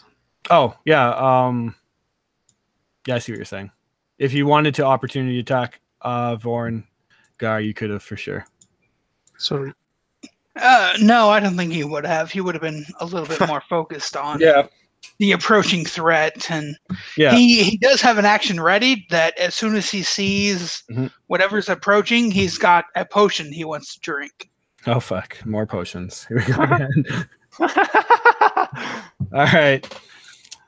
Let's do it then. Next up in the initiative, you hear boof, boof, boof. And then suddenly, Gar, bursting out of the tree as two trees topple over, is the creature that you've envisioned in probably every single one of your dreams up until the notice of Thea's death. You see a toothy maul, this dark, almost black as night, scaled creature, a Tyrannosaurus Rex by the name of Gathir Doom, bursts out of the tree lines. Now towering above you, it stands. You in it, basically, even though it's like technically not just you in it, it feels as it's just you two staring each other down. It instantly locks eyes with you. And it doesn't let out a roar. It's more of like a guttural, just kind of throaty sound. And as it does so, it literally just shakes you as you. It's basically like sending out these guttural throat roars to basically sound out the environment. And it sees you before it, and then begins to head in. But you have a ready action to quaff what? So Gar will drink his potion of speed. Nice. That gives him an additional action, doubles his speed, and increases his AC for the next minute. Excellent. All right. Then Gathir Doom comes in. He will go through with his attacks. He makes 2 attacks, one trying to bite you and one trying to tail strike you down. The biting attack comes in first, rolling a 26 to hit. Just a question. So he would get in range to me, right? What's your range? 10 feet. 10 feet? I guess, yeah, technically. So can I use my ready action to attack it? Yep. I can do it after he attacks. No, go ahead and do it now. It makes sense. Asgar realizes that even though he thought he would be in this alone, he sees Bjorn Ironscar standing next to him. I just want to check. Can I recklessly attack on like when it's not my turn? I don't think so. Or I don't know. On your turn, yeah. It's only on my turn. So, so I still attack twice, right? You ready to attack, right? Yeah. I think it's only once. Okay. Well, I'll give it to you twice. I don't care. Go for it. Okay. I rolled 13. That misses. And 25. Oh, wait, 13 hits. Holy shit! Both hit. 13 hits. Yep. Okay. Cool. The fight of your lives are on now, gentlemen. Total it's 24 damage. 24 damage. Nicely done. Gar, as you see this creature approaching, just thinking it's you and it, you see streaking forth the attack of Bjorn, slamming into it, and then again rallying another attack, slamming into it, cutting open its maw. It howls out in pain, but then bites down on you, Gar. 26 to hit. I'm assuming you can't do anything about that. Yeah, that hits. Yeah. Yeah. Okay. So you're effectively grappled now and restrained. And it does 25 biting damage. Oh, shit. And then spins around and tries to tail whip you, Bjorn, and rolls a 17 to hit. That misses. Nice. That is Gathir Doom. He didn't kill someone in the very first attack, so you guys are already doing better than session 1. Elite. You're running for you're running away. You have Queen Grassstaff on you, and then you turn it back. You know that like this is like we should not fight. We should be running. You look back, and there you see the barbarian and the monk standing there fighting this beast. What do you do? You're muted. Me? Yes, sir. Did you just keep the other mage? Nope, he's after you. But okay, but the last round, I didn't hear him doing anything. He backed up and assisted you, I believe. Okay. So he's going to do something reckless. He's going to pick up the amulet that he saw the queen used to control the golem Mm-hmm. and put it in his head as equally as he can. Will it be an action or it will be free action? To put the amulet on, Yeah. I imagine that would be an action. Okay. Because you're Can like I? pulling it off and putting it on your head. Yeah. And he will use his if he can command the golem to protect the party from Alright. from the Rex. Yeah. And I can't find the amulet itself statistically, so I'm gonna say it doesn't need attunement because that seems cooler. And Vorn basically pounding into the ground, trying to smush you into the ground. You pull off the amulet, you put it on your head, and you just think to yourself, stop. It stops just inches away from your face. And then you turn it, you tell it to assist the party, defend the party. And it rears its metallic adamantium arm back, does a 180 spin, and begins to head forth into the battle with the dragon, or the dinosaur, but it does so independently on its own initiative, so it doesn't actually do that until its turn. Do I get movement? Yes, absolutely.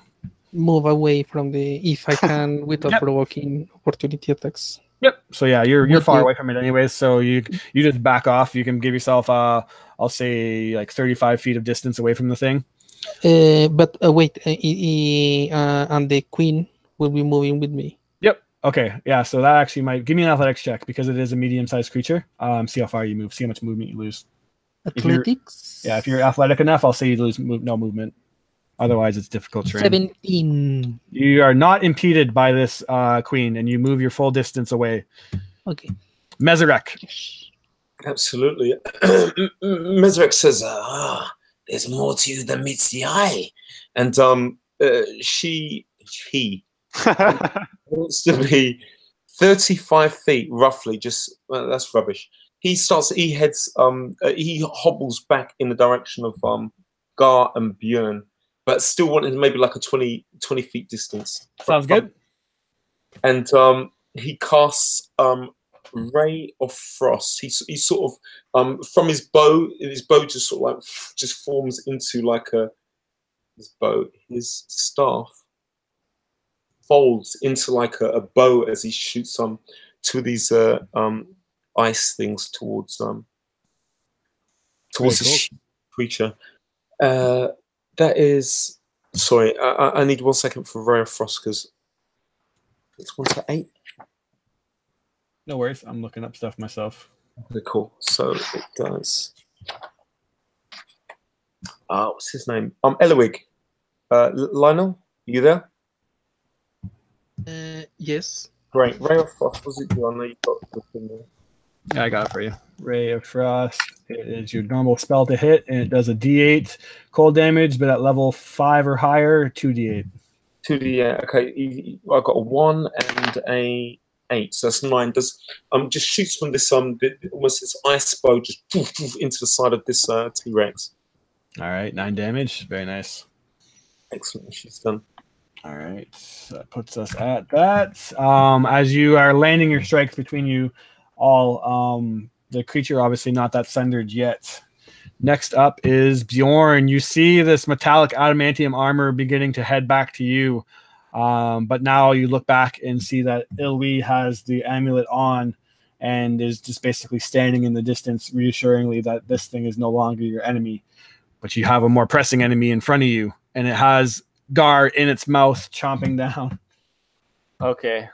Is there something I can do to help Gar, like get out of its mouth? You can kill it. Is that it? You can spend your action to try to free him. Okay. So how does it work? Since he's restrained, if I'm not doing that on his turn, that's his action. He's trying to get away from it. Yeah, either him or you or anybody else is going to spend their action trying to get out of this restrainment. Okay. Otherwise, Mr. T-Rex Gathridium is going to be chomping down and having a nice little meal of Gar. And could I use my reaction to like help him and when he's trying that on his turn? No, unfortunately. Okay. In that case, I will use my action and try to free him from the mouth of the T-Rex. All right, athletics check, and this is a DC 17. Well, since I'm raging, I have advantage. Okay. So I will succeed with the 23. All right, Gar, you feel a ripping on your leg as Bjorn jumps up just before the dinosaur pulls its head up and literally rips you out of its mouth, tearing down your hamstring. You're free nonetheless. You pick yourself up, though. That's your action, Bjorn. Anything else? So if I want to... So I have a polearm master feat, and it gives me a bonus attack. But I need to use attack action. Question Correct. mark? Okay. Correct. I think so. So... yeah, I'll just take what's his name, Gar, and I will try to shove him behind me, so he's like away from harm as much as possible. All right, so yeah, you kind of put Gar behind you, his leg bleeding, and then you hear boof boof from behind you, and you look, and as you turn around, you see that this metallic adamantium soldier is now standing behind you, actually running full tilt in your direction. And as he's running, you see that his armor is beginning to regenerate. Boof! A part of it pops out from your last polearm strike. Doof! Another kind of shoulder arm regenerates a bit, and then he rears up in like a jumping Superman punch and punches into the dinosaur's face, hitting it. And then Gathridium kind of spinning around with its tail, trying to trip it. The adamantium armor spins out of the way, tries to punch again, but this time missing on its second strike. Gar, you're now up, breathing heavily. The fight is now on. The moment of truth. What do you do? Just a quick thing. If possible, I would have moved back a little bit, like 10 feet back. It would be an oppie for sure. That's fine. Sure. All right. Okay. Let's do that then. Oh God, I'm sorry. You shouldn't have did that. Natural 20. Okay. And that's on That's a how bite. Thea died. Yeah, this is gonna suck for you. Hopefully you're raging. Whew! I'm sorry, my friend. You back out of the way. One careless mistake in this battle that is tactical beyond belief. One wrong move could spell death, and you choose at this moment to back up. The T-Rex spins around, seeing your back turn to it. It chomps down on you. 62 damage. Holy fuck. Well, is it halved already? That's not half. You Okay. can half that. I was like, this is bad. Okay. Yeah, you half that to 31, but now you are grappled. As every time it makes a bite attack, it grapples and restrains the target. Okay. All right. Gar, you are freed, and then see Bjorn say, we need to put some distance between ourselves. He moves his back, and you've just imagined this happen before, and for a moment you see Thea trying to run away, and then goof, Bjorn is sucked up in this thing's mouth and badly maimed. What do you do? Gar is absolutely infuriated.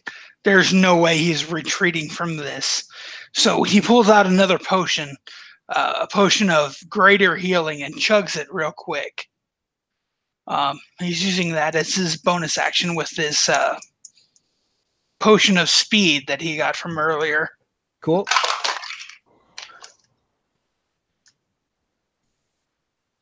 Hope you rolled well.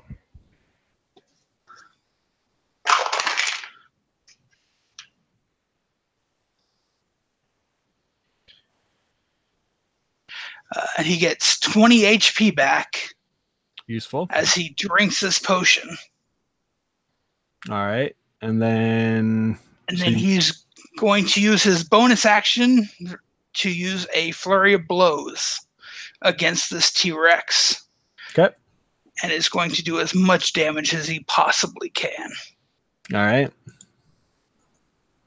So that's 2 quarterstaff attacks and 2 unarmed attacks. Good luck, sir. 13 to mark. 19 and 13. I'll do. All right, and 6.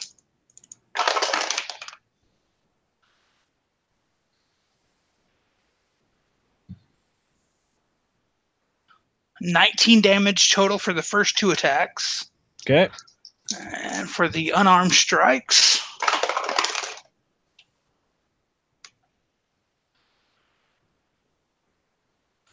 a 21 and a 16. I'll do it for both. All right.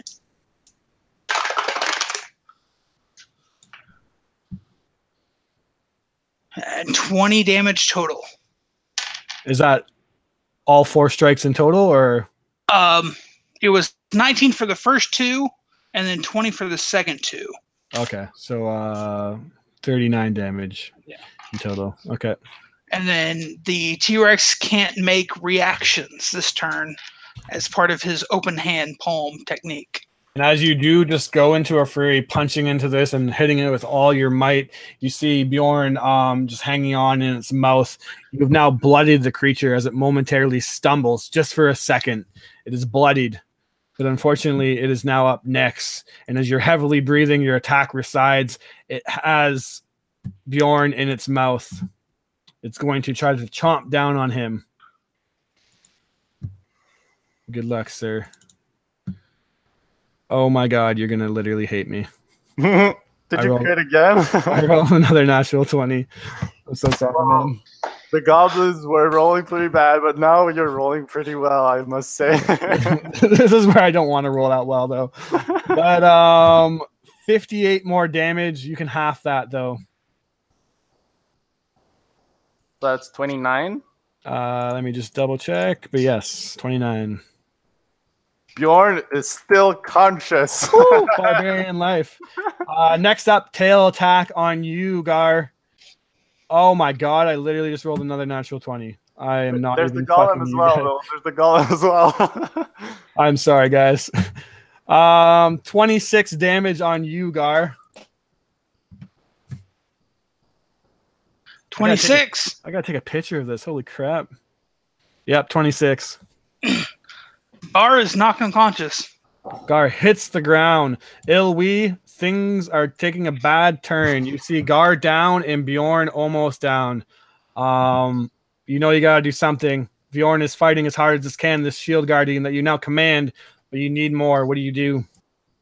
Okay, so I see him unconscious, and okay, will Elwi know who is next in turn speaking out of character? Just probably Mezrek after you.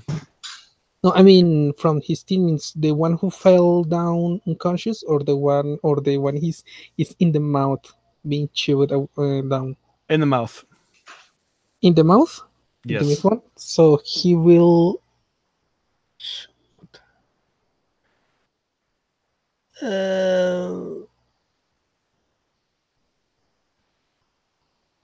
He will like to. His familiar flies down from the tree she was perching on, and reach the fallen comrade, and Ilwi will cast Cure Wounds on him at second level.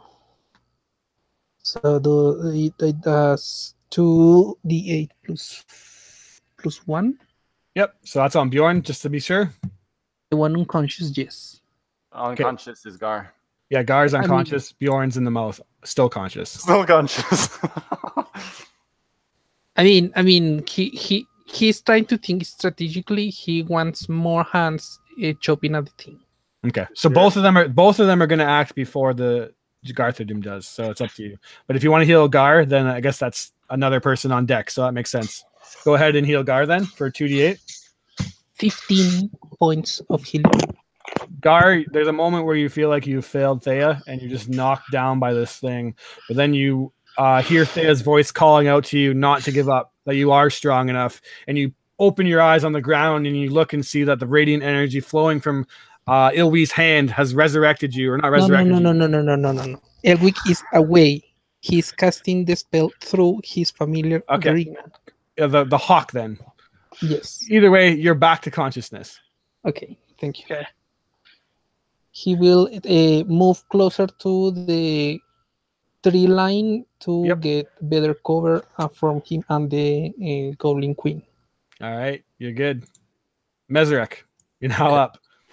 Just last one is how do Gar looks bad. How bad is from what I can see through the teeth and thrashing, does Bjorn look? Oh, really bad. Like he's Really bloody, bad. and you can see like flaps of skin like basically peeled off from his arms. Flaps of skin. Okay, great. Yeah, just like attached to the fangs of the T-Rex. Okay, the owl, if this is possible, the owl just like swoops down really low to the ground and just swoops up really close, possibly dying after this, and touches the side of a part of the side of Bjorn's leg, like transferring a spell through his body, and where Mezrek is like leaning and just like you see him exerting energy, just trying to just like force this magic through his being. He does polymorph and polymorphs you into an ape, a large ape, giving you a heck of a lot. Okay, so do you don't want to resist this, or do you want to resist it, Bjorn? I imagine you don't. Well, that's fine. All right, so I'm you an ape, sure. you now morph into an ape with just a flat ape. No, it's like a giant one. So he's got like a giant ape. Okay. Yeah, like 90 something hit points. I think. Oh my god! What the hell? You can polymorph into a challenge rating 7. A giant ape is a challenge rating of 7. I'm just not sure what range of polymorph you can do. Yes. He can, and just one second, because I'm down for that. Yeah, I'm down to be an ape. If you can legally do that, then yeah, you can giant ape, and you get what's it called? 157 HP. Yeah. And your attack is like plus. You get 2 plus 9, 2 attacks. I have it in front of me. Don't worry about that. Sorry. No worries. That is dope. Nice job. Chris, I believe polymorph. 7 mage will probably be able to do a couple of crazy things. I think that's one of them. It's concentration for 1 hour. It's the new form can be any beast whose challenge rating is equal or less than the target's level. Nice job, Mezrek. That is a clutch moment. Holy crap. So yeah, this dinosaur is moments away from chomping down and finishing off Bjorn, and then the bird owl just lands on you, and you begin to morph and change, and then suddenly a giant ape is now burst into this thing's mouth. It is a huge beast also, so I'm going to say that it literally has to I'm just going to say it loses its bite on you. It doesn't it does, because it has to be medium or smaller. So you fall out of its mouth now, and with Mezrek's turn being over, I'm assuming, just give me a nod, Bjorn, the giant ape, now stands toe-to-toe with this dinosaur, almost matching him in size. Actually, indeed matching him in size. 2 huge creatures. King Kong versus Godzilla. This is some Dragon Ball moment, really. You make 2 fist attacks and you swing at plus 9 to hit. Okay. So quick question. Am I still raging? No, I think you lose that. Wait. I think you just The target's game statistics, including mental ability scores, are replaced by the statistics of the chosen beast. It retains its alignment and personality. Okay. So yeah. So no skills. No skills. Okay. You're just a sassy barbarian ape now. All right. So like Bjorn definitely feeling confused, but just like still animated by such a rage, but now really like primal rage, will turn towards the T-Rex that just attacked him and will attempt to pummel it down. 2 strikes plus 9 each. Okay.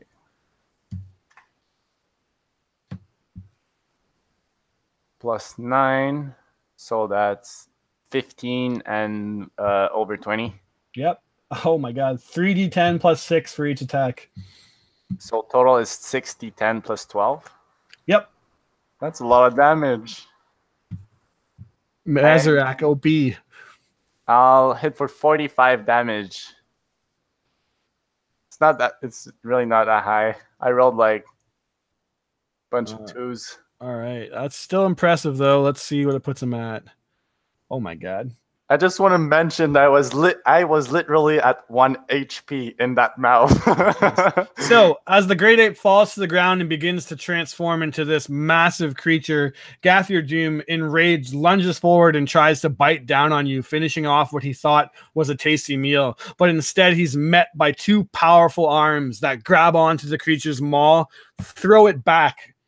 With the sheer force, the dinosaur spins around momentarily, and before he can turn his head back, he's met by a fist.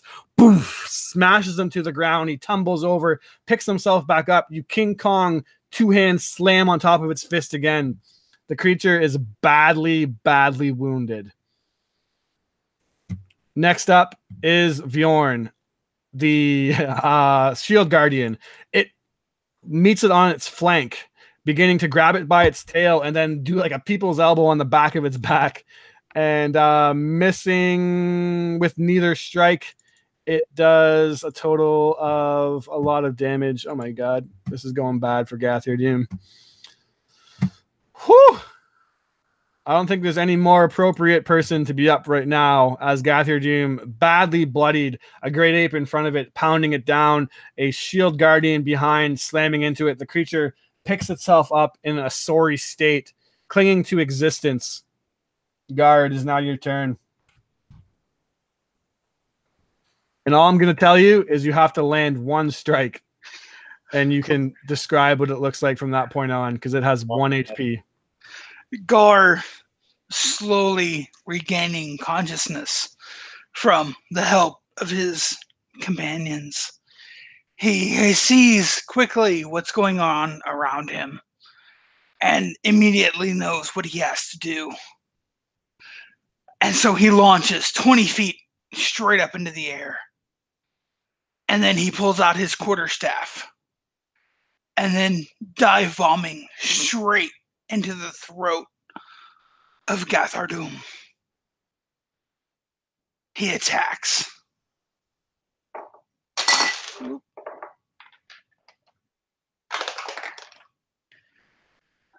That's a 22.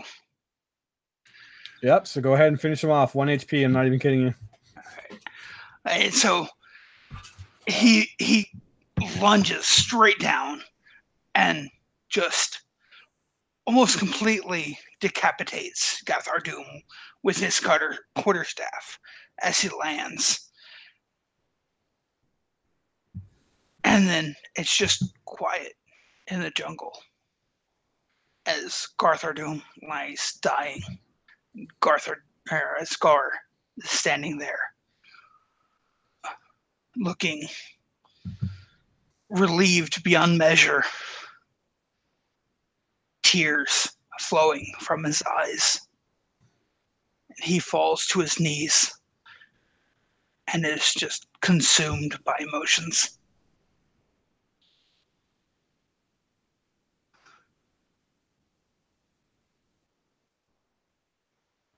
Good job, guys. Mesarek moves forward and looks around at what is before him and says, Can you believe it? He says. and he like tries to like stabilize himself good on the on his staff. And he looks towards just each player, each of his companions, you know, like Elwig to the side, and Gar, and releasing Bjorn from his transformation if he wishes. So now what do we do? Huh?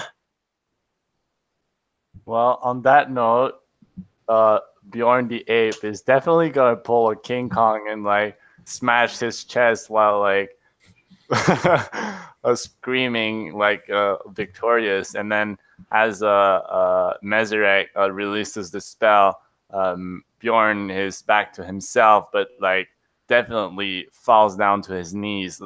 His wounds, I assume, having returned, and like bleeding from all over the place, and being like. Okay, so Elwick runs to the barbarian, casts a cure wounds second level, 10 points of healing, and says to the group, okay, we have short time. I don't want to spend any more time. We are pretty wounded. Loot and retreat, okay? Loot and retreat. Goblins, ceremonial place. Is the golem still waiting for commands? Yeah, now that there's no longer a threat to defend the party from, it's just kind of standing there idly. Well, in a moment of doubt, he turns at the T-Rex and he wants to command the golem if he can drag the body of the T-Rex. So as you command that, the Vorn begins to doof, doof, walk over and grab the tail. But then you all, in that moment, hear a whisper. It's all encompassing and all around you. It sounds like hundreds of them. Shit.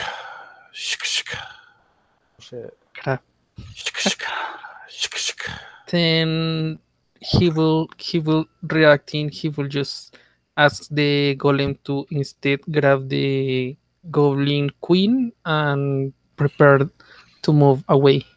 The whispering does not stop, though. As you drop the tail, you all look around. And maybe a couple of you have seen these creatures before, one or two in passing. Yeah. But now you look around and you see hundreds of chewingas, these tiny little nature sprites. And they're coming out of the trees. They're coming out of the flowers. They're literally like materializing out of the vines, the ground itself. And they all begin to search around and encompass Gathierdoom. They're all whispering at you. And it's just, even though it's a whisper, there's so many of them that it's actually loud. Gar will go over to them, having dealt with them a couple of times before. And he'll kneel and be like, nature, mighty chewingas, what is it you wish for us, of us, this time?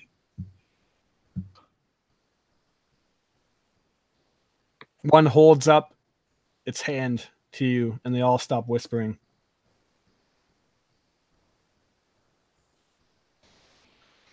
And Gar will hold up his hand to the chewinga as well, imitating it. And there's that moment, actually, like it's holding out its hand as if to like grab your hand. And he'll stick his hand out as well to let the chewinga grab it. You guys touch hands, and there's a moment where Gar, you literally feel like you've been materialized. You just feel like your innards have been ripped out, and suddenly you're traveling through time and space itself, it feels like, and you're getting these images that are not making sense as you're whipping by them, but at the same time your brain is comprehending it all. And the chewingas tell you a tale of Ubteo, the primordial who gained god status by helping all of the other gods defeat the other primordials. He's called Ubteo the Deceiver.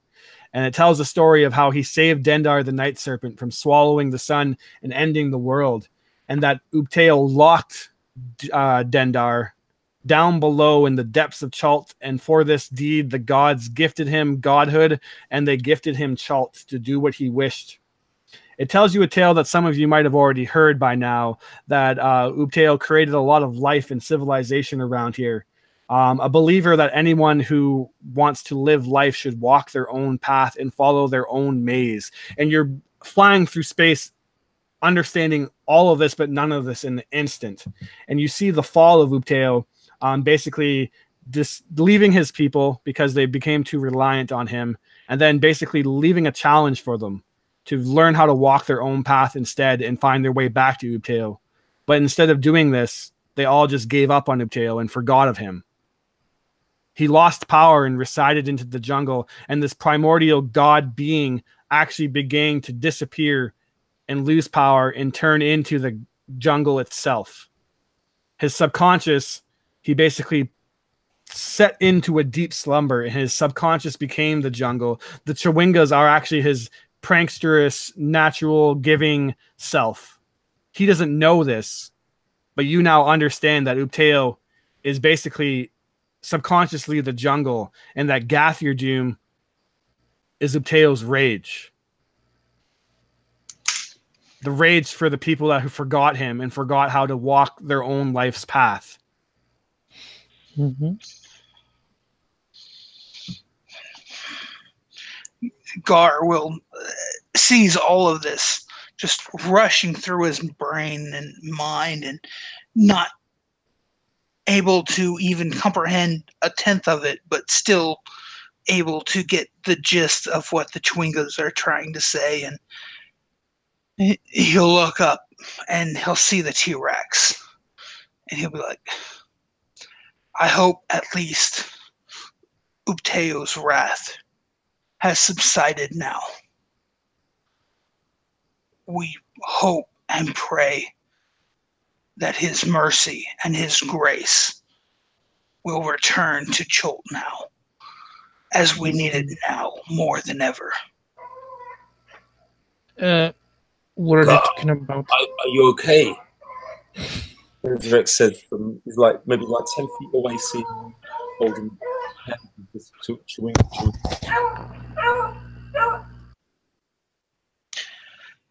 And Gar will relate to the others. The Chwingas are mischievous, but ultimately they will help us if we are kind to them. They have never led us astray.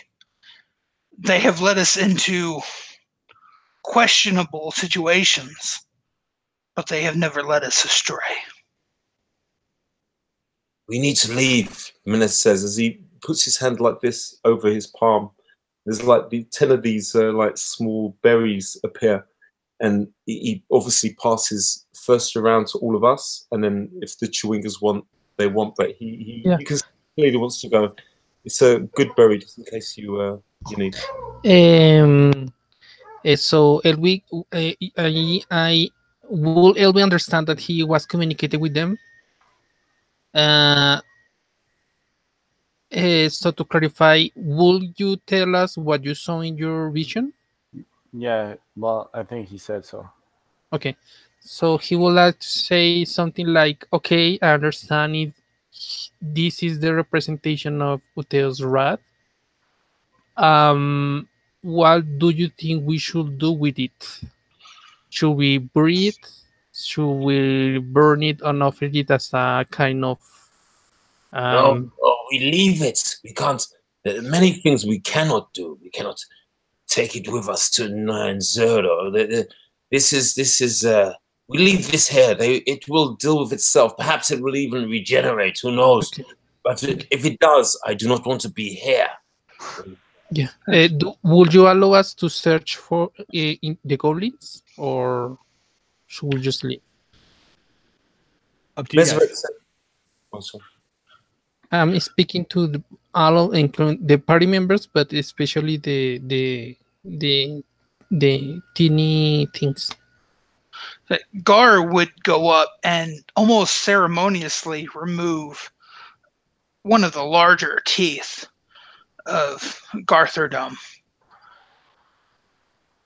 very respectfully and ritually, and he's going to fashion it into a necklace for him to wear this point forward as an honor to Uteo and Uteo's wrath. And then he believes that Uteo would not be opposed to dealing with the goblin situation so much as this T-Rex creature was a manifestation of one of Uteo's many emotional responses to the people of Chol. Yeah, so I'll stand up and quickly search the goblins to see if there's anything. Yeah. You can give me an investigation check if you want, but basically they're goblins that shot themselves into the sky. So besides their weapons, actually, without an investigation check, you'll see that Queen Grabstab had an interesting weapon. It looked like a dagger made of a giant tooth. And without an investigation check, I will basically, it seems like it has some power to it. And other than that, there's really nothing of interest besides obviously the amulet that you now have on you, and then whatever you grabbed previously. The goblins themselves, like the smaller ones, don't really seem to have anything. You can grab the masks. You can get about 10 gold for, I guess. Okay. Okay. Well, if anybody else, nobody else disagrees, I guess we're heading out back to Nyanzaru with the Goblin Queen. Okay. As you begin to head forth with the loot that you grabbed, we'll type that in chat later. You all have dreams, and basically, in some way or another, the dream asks you, and you can decide how it asks you, what do you value more, your weapon or your soul? And Bjorn, you don't have to describe it; just answer quickly: your weapon or your soul.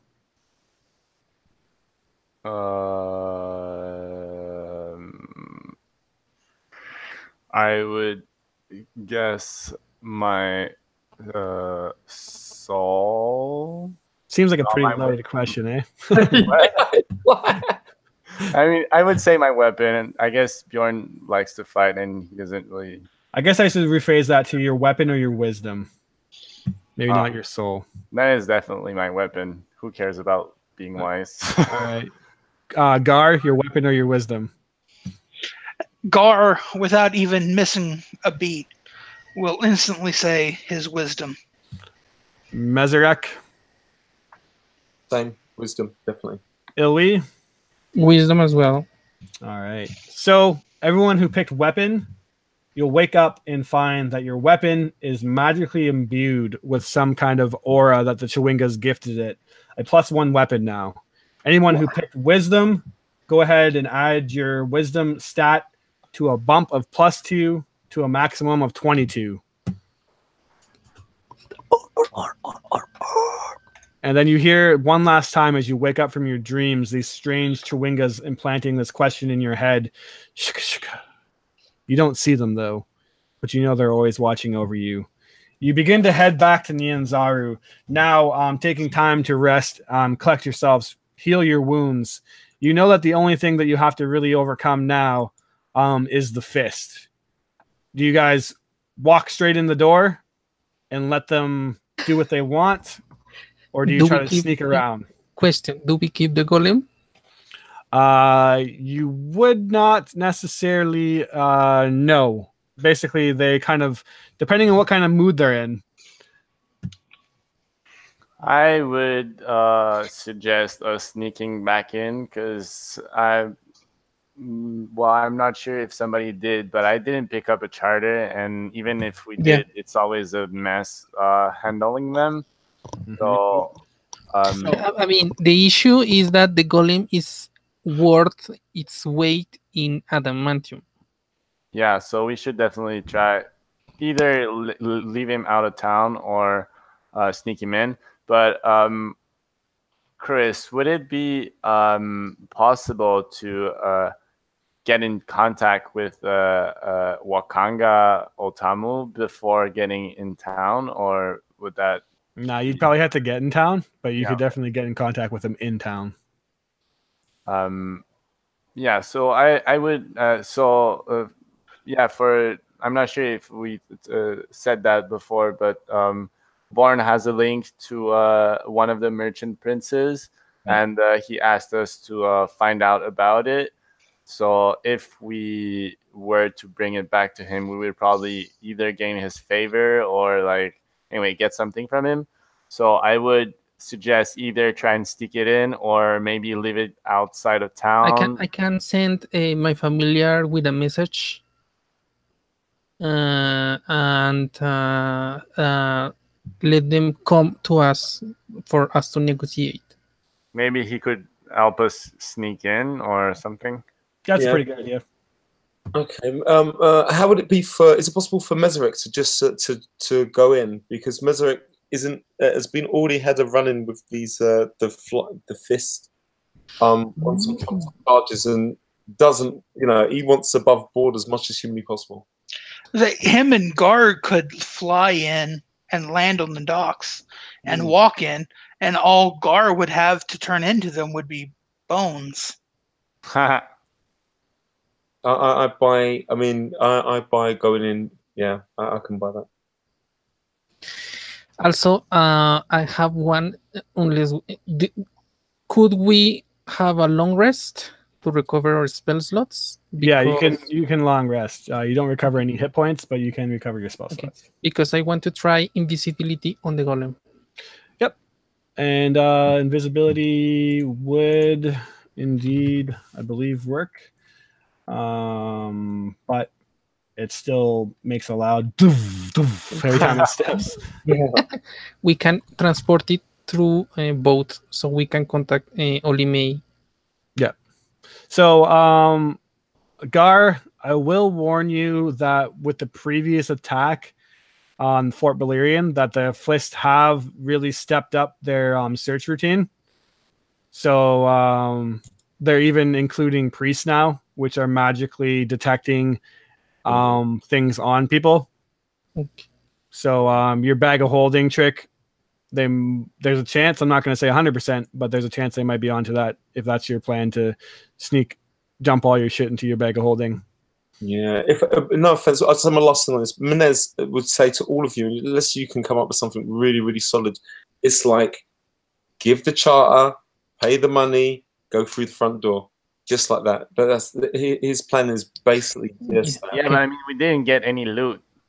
Like Yeah, what? I mean, 50 gold. Like my concern is that they don't buy that, and if they see the golem, they'll be like, well, this is worth a fuckload, and like they're gonna rip us off. And I don't know about you, but I'm nowhere near rich. yeah, that's what I'm saying. Okay, to clarify, contact the princess, let them come to us, enter with the golem. They are going to pay us for the golem. We get the money for the golem, and with that we can pay the charter if they ask, if the Flaming Feet ask first.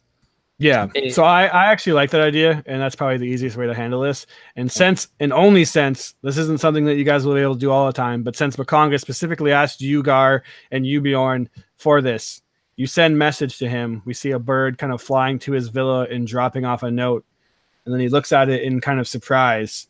And then through the streets, you see that Wakanga and his posse have gathered. He's kind of hoisted up in one of those little chairs. I can't actually remember what they're called. There's a name for them, but he's kind of paraded through the street as a famous merchant prince would always be, and out into the jungles where you guys are, the designated location. The Flaming Fist kind of guarding ask if they're going to buy a charter. To which you just see Wakanga scolding them and saying, like, how dare you ask a merchant prince to buy a charter? Are you foolish? Do you wish to lose your job? And then realizing who they're talking to, they just kind of leave him alone. He goes out and meets you all. You show him Vorn. To which you see this old, darker skinned man with really kind of white hair, and he is the merchant prince of magic and lore. Wow. And he looks at Vorn, and he looks at the amulet, and he begins to tear up. And he says, "So you, my friend, you were my father's last friend. How very nice to meet you." And he's just kind of smiling and speaking to the shield guardian. "It makes so much more sense now. Thank you for being there for him." And he looks to you all and says, "Was it much trouble?" Yeah. Sorry. Yes, my lord. It was really difficult. We almost died, but we managed to bring it back to He the smiles city. then. And he Bjorn will says, say, "Bah, he's exaggerating, but he definitely looks like bruised and beat Yeah. up." And like, he smiles and he says, "I appreciate the troubles you have made. Here, let me take that from you. I'll make sure that the Flaming Fists do not get their fingers on it. And you join my posse. We'll parade through the streets. They will not bother you. We'll meet at my villa and discuss the appropriate reward." Thank you, my lord. Gar lands and will look at Wakanda, and I think both of our loved ones have been avenged now. Maybe we each can move forward. we still have the Goblin Queen, by the way. So Oh, Yeah. of course. Yeah. They basically tuck that under his like fancy carded chair. And you begin to walk through the gate, and then the Flaming Fist says, "Aye, isn't there more of you now? Are those outsiders?" And then Wakanga starts to go off on a torrent. Like, are you accusing a merchant prince of smuggling in people? That is a very bold and illegal claim. And to make such a claim, you better have advice backing it up. For making a foul claim against and slandering a merchant prince is a crime in itself. To which the Flaming Fists are like, maybe we just miscounted then, my lord. Have a good day to you." And he begins to walk by smiling and say, "That is very thought out. Good day to you, guards." And you guys walk through as the guards stare at you skeptically, but to expedite it, you make it through. We'll end the game there with Gathir Doom, the session 1 almost TPKing villain, dealt with finally. And the party going to be bathing in some riches. I'll discuss the rewards besides the stat bumps and the newly Chewinga infused weapons outside the game. But that was a lot of fun. I don't think I kept it under 2 hours, but hey, we still had fun anyways. And you guys survived, surprisingly. So that was really cool, guys. Thanks for the game. Thank you for DMing. Thank you all for playing. It was really nice. A good game. Great game. All right. Until next time, guys. We'll see you in the jungle. Peace.